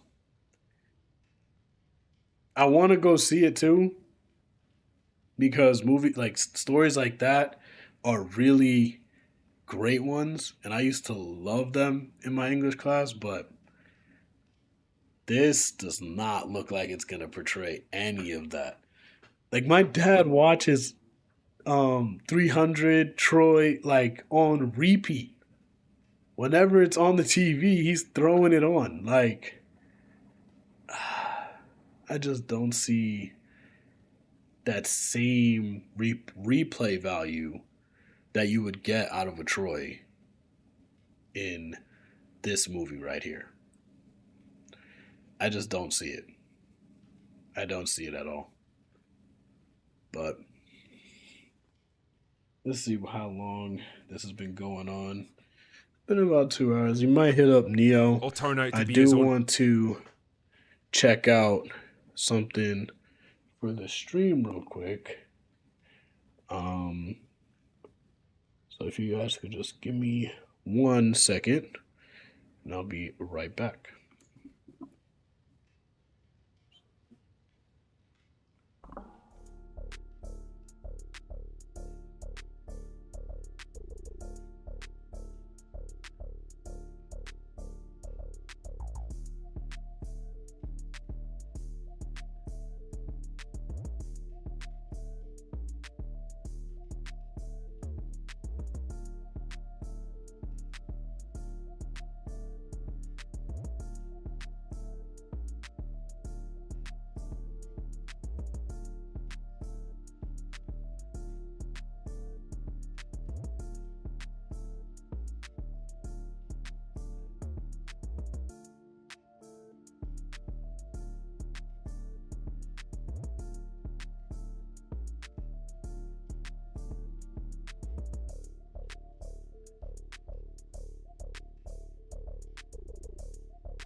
All right, we are back. Just drink a little bit of water.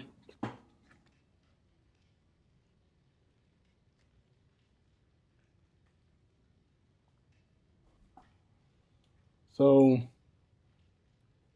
before we head out, I do want to talk about one more video. And I think it does relate to the one that we just previously watched in regards to the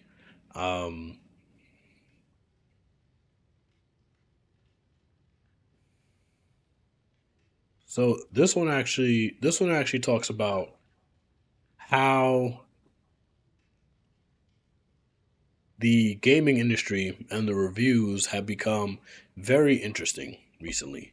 And these reviews have been something that used to be valuable, something that people could rely on, something that you could look forward to when you were purchasing a game, because it allowed for you to really assess and make a logical judgment as to which game that you should own, which game you should buy next, and if it's actually going to be the game for you. So, in one of my previous videos, we had discussed the Mouse PI review when it gave it a 6 out of 10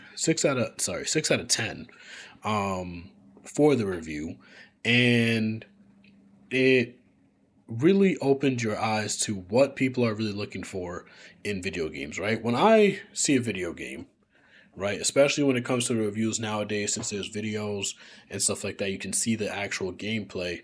When I look at video games, I'm like, all right, is this game going to be fun when I play it?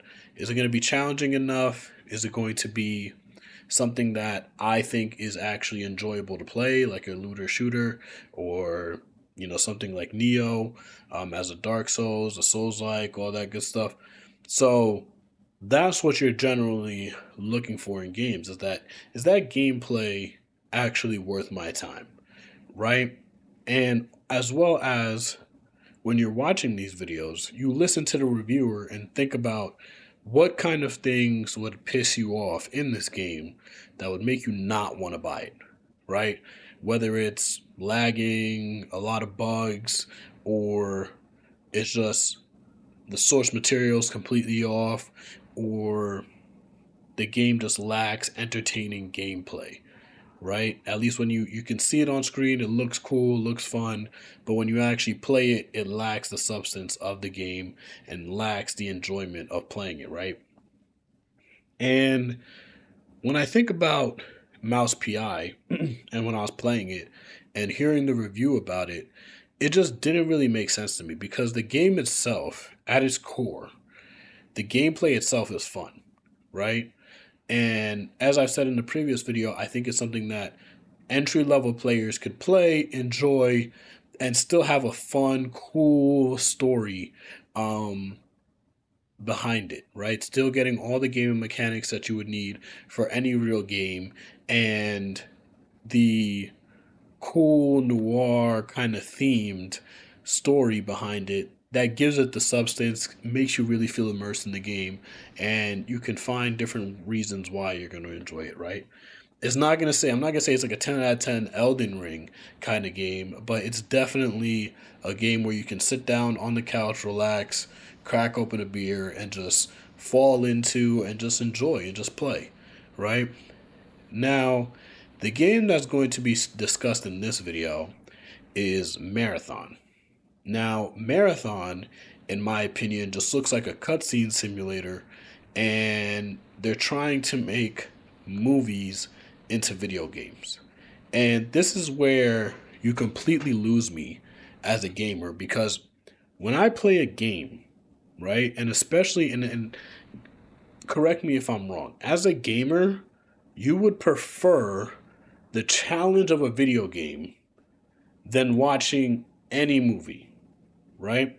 You would prefer to play a game, be interactive, actually be able to play as the main character in a story, and feel as though you're in control of what is going to happen in that story, but there's still a story that is carried throughout the game, right? So for me, that progression and being able to feel like that main character is what differentiates a movie and a game, and why I would always choose playing video games over watching a movie, obviously depending on the mood. But Marathon has got things completely backwards, right? They're trying to take movie elements and put them into video games, which has worked for some games, but they're taking movie elements and stuck them into video games and forget that they have to make a game, right? How am I going to play a game, sit in front of a computer, get my controller, and play a game, but in reality, I'm just watching a short film or a movie that is however long the game is. Because there's no way, and I saw a couple clips, where in the game, the cutscenes were, or your decisions were so irrelevant that you can literally put your controller down during certain interactive portions of the game, and the game will just take you to the end without you having to touch your controller. Why would I even boot up the game if I don't even have to touch up a controller? I would rather just go sit in my comfy chair and watch a movie. There's no reason as to why I would need to play the video game if it's just going to be a movie. Just so I can hit X one time, B a couple times. Like, for what? That's just making more work to watching a movie. Rather than actually making a game that has cinematic cutscenes. Right? There's a big difference between making a movie and having some gameplay and making a game with cinematic elements to it. Right? And even for something like Mouse PI, that's a true game at its core. But it has the storytelling that you can discover throughout the game that can almost feel like you immersed yourself in a movie. Right? So this video discusses he's saying that he's embarrassed to be a millennial. I believe that it is about Marathon and how just the ideals of what gaming used to be have just been completely lost. Now, this is by Legendary Drops. He does some great content for games. So let's... Sorry, I keep pressing the transition button without actually... Rest of society. I am so sorry. Is anybody looking to draft me? Mixtape is about as authentic as looking at family photos in a photo album at Kmart or Hobby Lobby. It is a $20, 3-hour runtime, barely interactive movie that's masquerading as a video game that is somehow, some way, rating as high as Elden Ring, Baldur's Gate 3, and Zelda Tears of the Kingdom. We were a mistake. We are nostalgia addicted. That's the People understand Elden Ring was a completely generational game. Like, in my opinion, Elden Ring, and getting as far as I did, haven't beaten it yet. I'm stuck on Melania right now. I've beaten her once, but it didn't save. So don't worry about that. But I definitely beat her once already. I still got to beat the game. But that game was so generational. In my opinion, I'm putting it as like on the level of, and probably definitely better than like the first Super Mario Brothers, in my opinion. I think that Elden Ring had accomplished a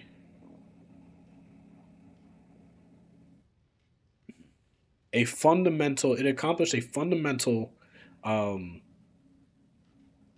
culmination of all the good things about Dark Souls and made it into one massive game that just completely immerses you, and it's just like a one-on-one kind of game right now, and you're putting a movie cutscene game on this level. Crazy. only explanation that I have for this. It's so Crazy. embarrassing to see. You have journalists that are out there that are believing that this game needs to be held in the annals of history, a cornerstone of the games industry, but you have players that are just like, no, we don't want to have anything to do with it. This is like years of distrust that are just collapsing into one single moment where everybody's turning and looking at the media and saying, you don't belong here and you don't represent us. And they are so right. There are so many in the games industry today that are so detached from what players even consider is a video game anymore. I mean, these guys are handing out 10s to what is effectively a light novel with an 80s soundtrack. Like, How does that happen? They're treating their personal taste like it's some higher artistic authority that goes above what the players want or what the players need, these people that are playing and buying these games. And as such, the players are pushing back, as they should. So, is Mixtape a 10 out of 10? Well, I played it. What do you think? Today, we're going to be talking about one of the most controversial not a video games ever made, the public's reaction to it, what game developers are hopefully going to learn from this situation, and how, for whatever reason, people just do not understand why the players are pushing back.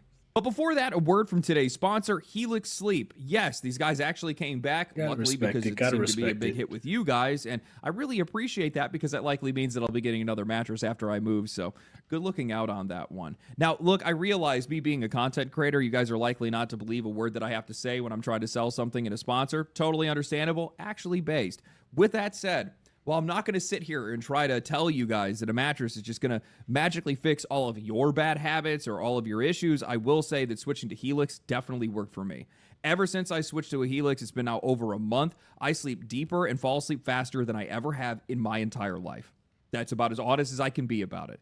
I am a notoriously bad sleeper. I sleep hot. I have mild tinnitus from a bunch of different things. I roll around. I sit on or sleep on my side. I flip all over the place. And ever since I switched to them, I haven't had a single problem. Now, this mattress has not fixed my bad habits. I don't think that anything's ever going to be able to do that. But after switching, I'm getting restful sleep, the most restful sleep that I've ever had. And I'm waking up and I'm feeling like a human, which is a massive upgrade. The best thing about Helix is they don't just throw one generic mattress at everybody. You take your sleep quiz, and then you answer a few questions about your body type, your sleep preferences, whether you sleep on your side, back, or stomach, or whether or not you sleep hot, and then Helix will match you with the best mattress that fits what you actually need. They also have soft, medium, and firm mattresses, cooling options, mattress toppers, bedding, pillows, all kinds of different things. And Helix just recently released their new Comfort Adjust cooling pillow, which is actually built to be customized for your sleep position and body, still giving you the right amount of support. They also offer free shipping across the U.S., 120-night sleep trial, 27% off site-wide for their memorial. Helix Sleep for sponsoring today's video, and thank you guys for listening to me. DualShockers, Insider Gaming, and VGC all gave it a 10 out of 10, with more and more of them flooding in as the days went on. The game is now sitting at an 85 on Metacritic, and IGN's has now become the most controversial review because, well, the last games that they gave a 10 to were Elden Ring, Stardew Valley, Baldur's Gate 3, and Legend of Zelda Tears of the Kingdom. All of these are massive, beloved, transformative games, games that people still talk about every single day, so naturally, this game, Mixtape, it must be an insane god amongst games, right? Right? No, definitely not. Mixtape launched to an eye-watering 15,000 players. Sorry, that's 1,500 players before reaching their peak of just over 2,000 players. Wait, go back to that.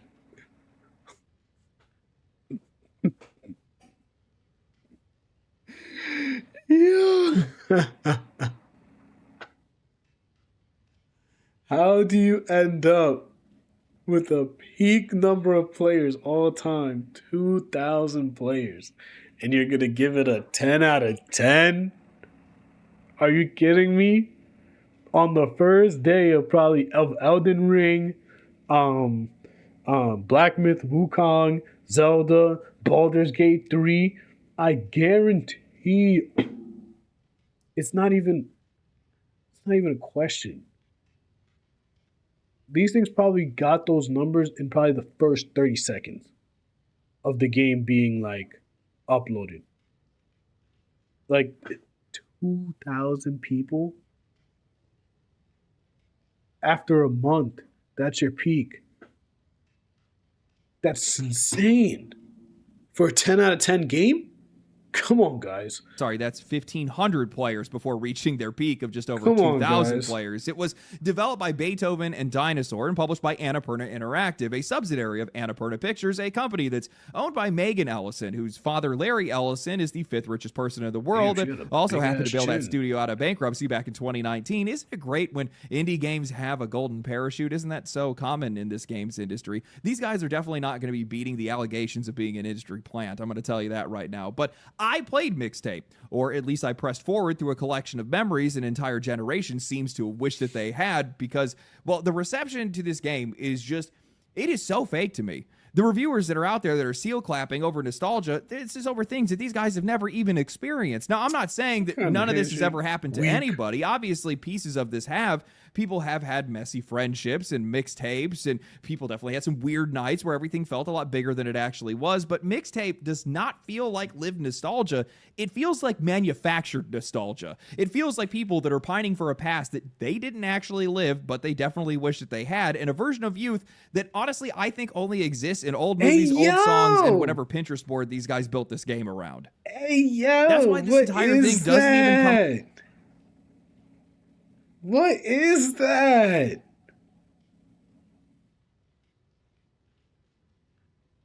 Why am I doing that in a game?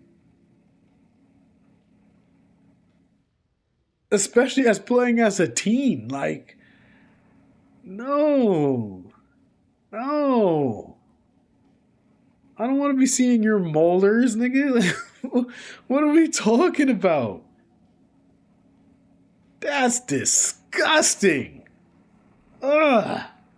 Off is true to life. It feels like somebody just watched a stack of 90s movies and just decided that's how people lived. I mean, these guys don't even do a good job at portraying the era that they're supposed to be showing here. Like, this is supposed to be the late 90s or 1999, and Slater, who's supposed to be a metalhead, is for some odd reason wearing his mom's pants instead of wearing baggy jeans or Jinkos. And I realize that might sound a little bit petty, but that kind of stuff matters when the entire point of selling this game is based on its authenticity, and also when the people that are reviewing it are crying about nostalgia, but that nostalgia is misplaced because it doesn't even make any sense. I mean, if you look at the styling of half of these characters, it looks like most of these guys are pulled out of Dazed and Confused. I mean, the guy in the white shirt and the sunglasses is literally just Wooderson from Dazed and Confused. People had even pointed out that the cassette tapes in this game don't even have the little exposed section where the magnetic tape is supposed to be shown. And this is a game. That's crazy. This is a game that's called Mixtape. How do you not even get that right? People are trying to treat this game like it's some kind of high art. And honestly, I feel like that could actually work. That could be a defense for some of these writers and journalists and maybe even the developers of this game. But this whole experience is so painfully mediocre and poorly written that that doesn't even work.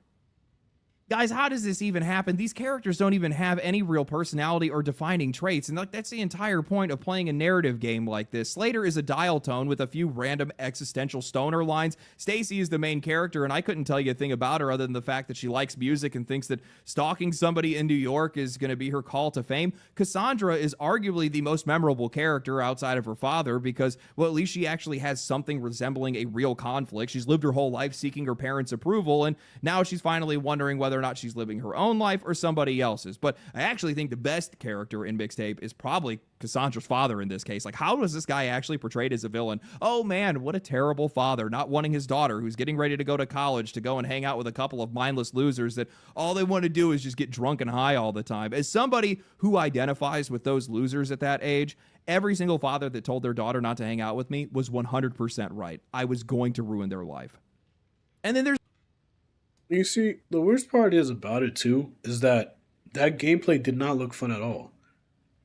Like, you're just pressing a couple buttons to, like, come on.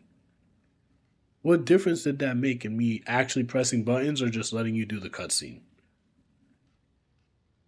Makes absolutely no difference. And the part that you guys may have not noticed is that the dad's a cop, so of course, you know, he has to be the villain in this situation, telling you, yo, like, these guys just want to do drugs and completely ruin your life. And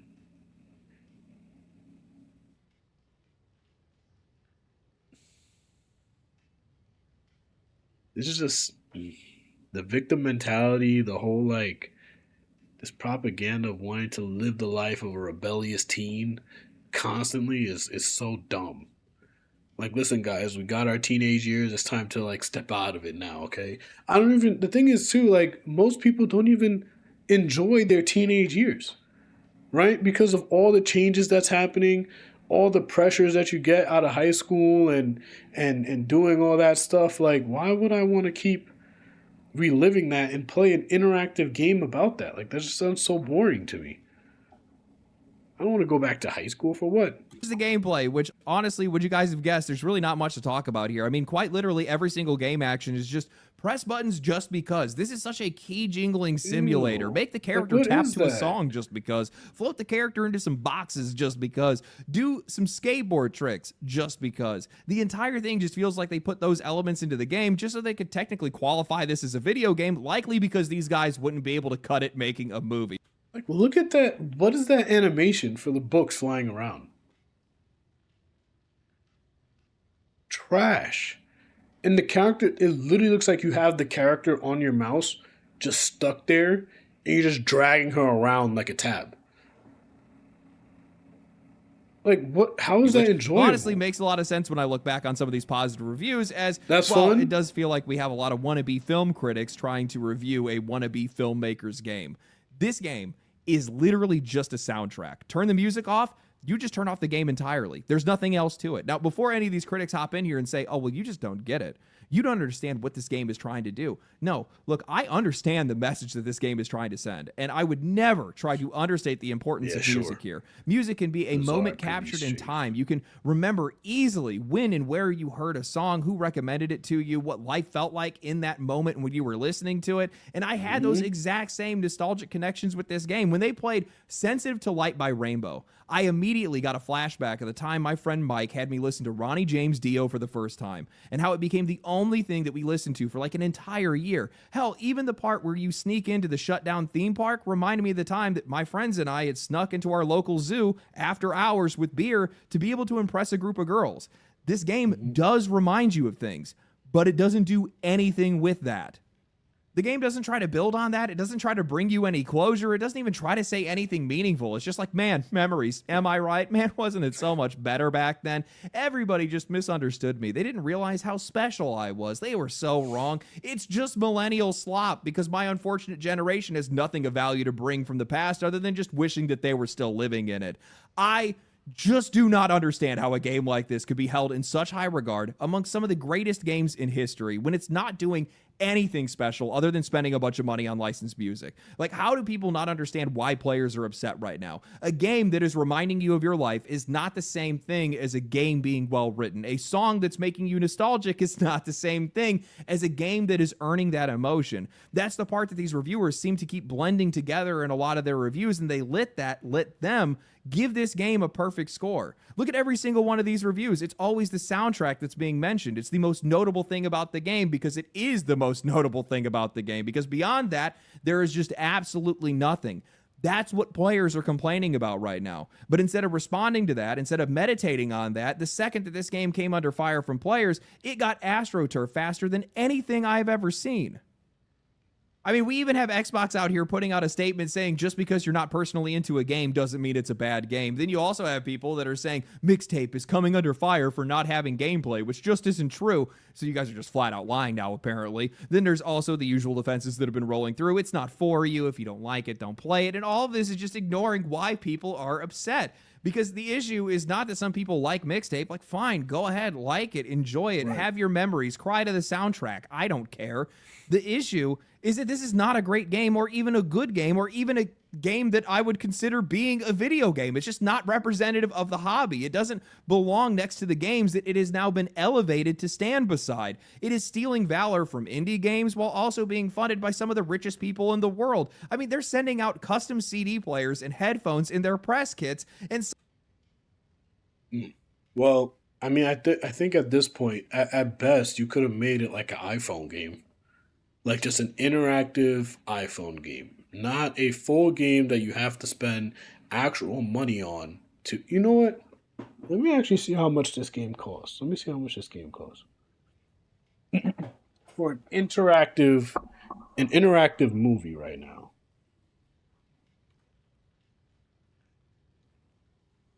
$20. I mean, that's not the end of the world. But why would I pay $20 when I can just go pay $20 to actually go see a good movie? Let's actually watch a little bit of this trailer. 10 out of 10. 10 out of 10. Boy. Tonight, we're invited to Camille Cole's beach party. It's the tits, it's the jam. Everyone's gonna be there. College kids, rich kids, athletes, horse girls, skaters. It's teenage high society. Right now, we have no booze, but we do have some leads. We'll start at my house, then on to Cassandra's, free drinks at our secret hideout, then arrive beachside at 9:45 p.m. No way. I did it last time. I look like a child. I can't hand over money with these little hands. Slater, you do it. You're the one with the mustache.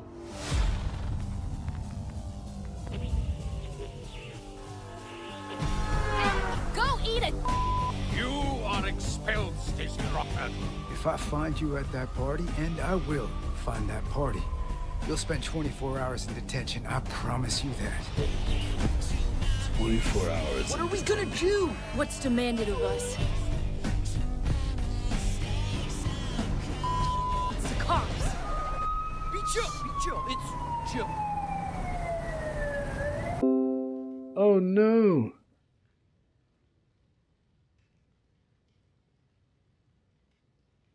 Your boy is dropping frames. Oh no. Think we should be cut money now. But yeah, I just that whole sequence, honestly, in my opinion, you can't even tell me, oh yeah, let me go actually play this. Like, let me spend my $20 to go play this game. Like, no. There's no way that's happening. Somehow this is being treated like some humble little artistic miracle. That is what people are reacting to. They're watching an industry put mixtape on a pedestal and say, this is what we need more of. This is the standard. This is the kind of game that deserves to be remembered. And the players are looking at it and saying, no, absolutely not. I think what bothers me the most... The thing is, too, how are you going to replay it? Elden Ring has replayable value. Zelda has replayable value. Baldur's Gate 3 has replayable value. Super Mario Brothers has replayable value. A game like this that barely allows you to even control what's happening around you, what are you even replaying? You're going to play it once and that's it. You find out what the story is and then boom, done. There's no choices that you have to make. There's no challenges that you have to really think hard about and really make a decision about. It's just, here, press these buttons while this cutscene goes along. Like, for what? Just make an interactive movie. Like, stop trying to make video games.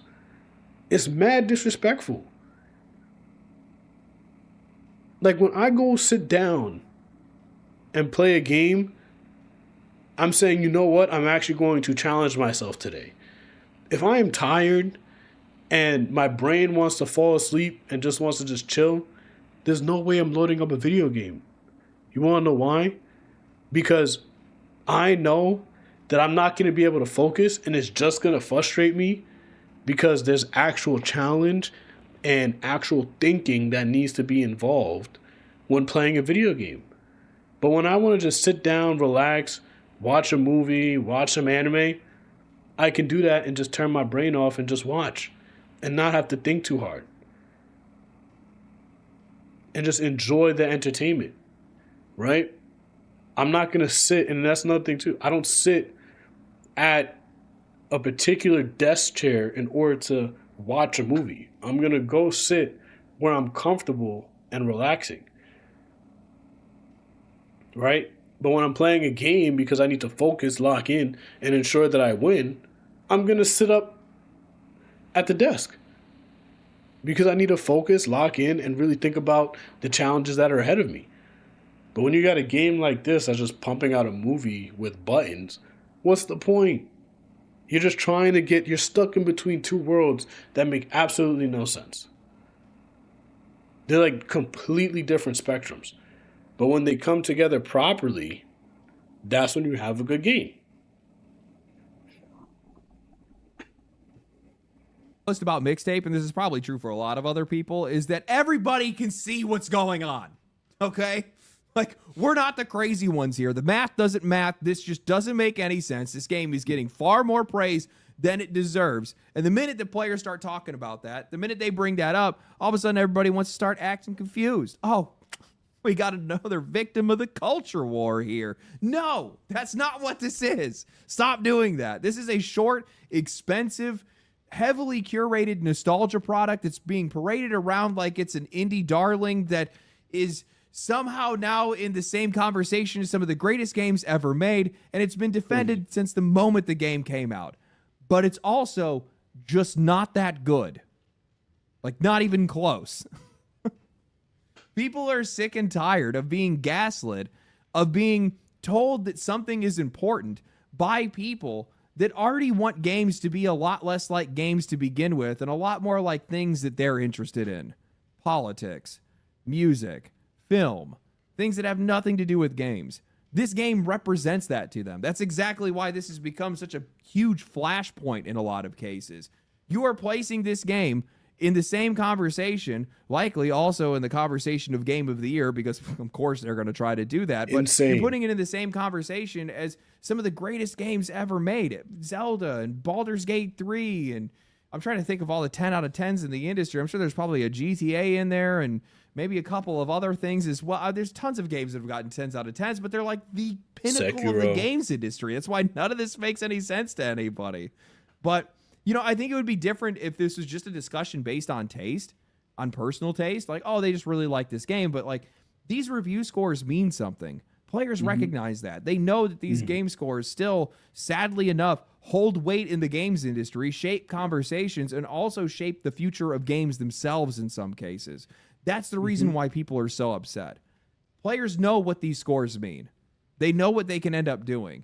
They know how this industry uses them. And you know, I definitely want you guys to check out the rest of that video. He probably goes more in depth as to what he's thinking about this. But with that last part where he talks about the actual value of the review system, right? You can take a game that nobody has ever heard of, right? May not get the same marketing as some of the bigger games, may not get the same, social media presence that some of the bigger games would get. But if a game review puts it at an 8 out of 10, 9 out of 10, right? Something that someone you could actually trust, and you start to see some of the gameplay, the future of that game just skyrockets. Because now it's something that not only people can play for fun and know that it's going to be a good game, but it can also provide different avenues such as content value like Nioh 3 or Elden Ring or even Sekiro and a lot of the other 10 out of 10 games. And it allows for people to say, you know what, this game is good. There's an audience that really enjoys this game, and it clearly has all the facets of what makes a great game. And it allows for us to say, you know what, I want to play this game and show other people what this game is. But when you got a game like Marathon that claims to be a 10 out of 10, and let's say you decide to stream something like this, people are going to be like, yo, what is this? This game is trash. If I wanted to watch a movie, I would have watched a movie. And then also on the content side, when you're trying to make content about something, it's like you're just going to be sitting there and maybe giving your opinions on like each of the characters in the story, but your decision doesn't matter because the story is just telling itself. So what's the point? At that point, you might as well just call it a watch party rather than a gaming stream. It doesn't make any sense. And I think it just completely spits in the face of all the gamers that really took their time to master games, enjoyed great games, and even enjoyed or played terrible games and know what the difference is, right? And know that you can't just call any game a 10 out of 10 game. There's plenty of games that really completely shifted a whole mindset, are still being played today, even after decades of being released. And you're going to put another game that's not even a game on that same level. It's just completely disrespectful. And we need to get these kind of people out of gaming, because this is the kind of mindset that has infected not only gaming, but other industries, like we saw in Odyssey, right? And as well as just continuously pumping the political agenda. Like, listen, I know I have a mixed content of the news and what's happening in society, but there's also the time where we want to just have fun and be entertained and just enjoy those kind of forms of entertainment without feeling like there's some kind of agenda behind it. And it's really unfortunate, because there are a lot of potential movies, games, and things that could be created that do not get the proper attention and are psyoped by these politics. And those that are great, those that are actual good games, are then criticized and ridiculed in the media to a point where they're trying to force people to not buy them, put hate on their name, put racial things on their name, and try to say that they're causing an issue and they're a problem to society. These games are an issue. The 10 out of 10 games are misogynistic, and they don't actually accurately depict this, that, and the third, but it's a 10 out of 10 game, having over 1 million sales in a week, right? So, unfortunately, we're going to have to deal with it until the culture actually decides to shift away from just being about politics and actually starts going back to that traditional storytelling, what traditional games and what the values of games were, and really gets back to even just like the Western culture in itself, just getting back to like its self. Because right now, the culture is just completely psyoped by these culture wars, these politics, and everyone just being so focused on who's right and who's wrong, rather than producing something that is great and can bring more people together. So I hope you guys enjoyed the stream.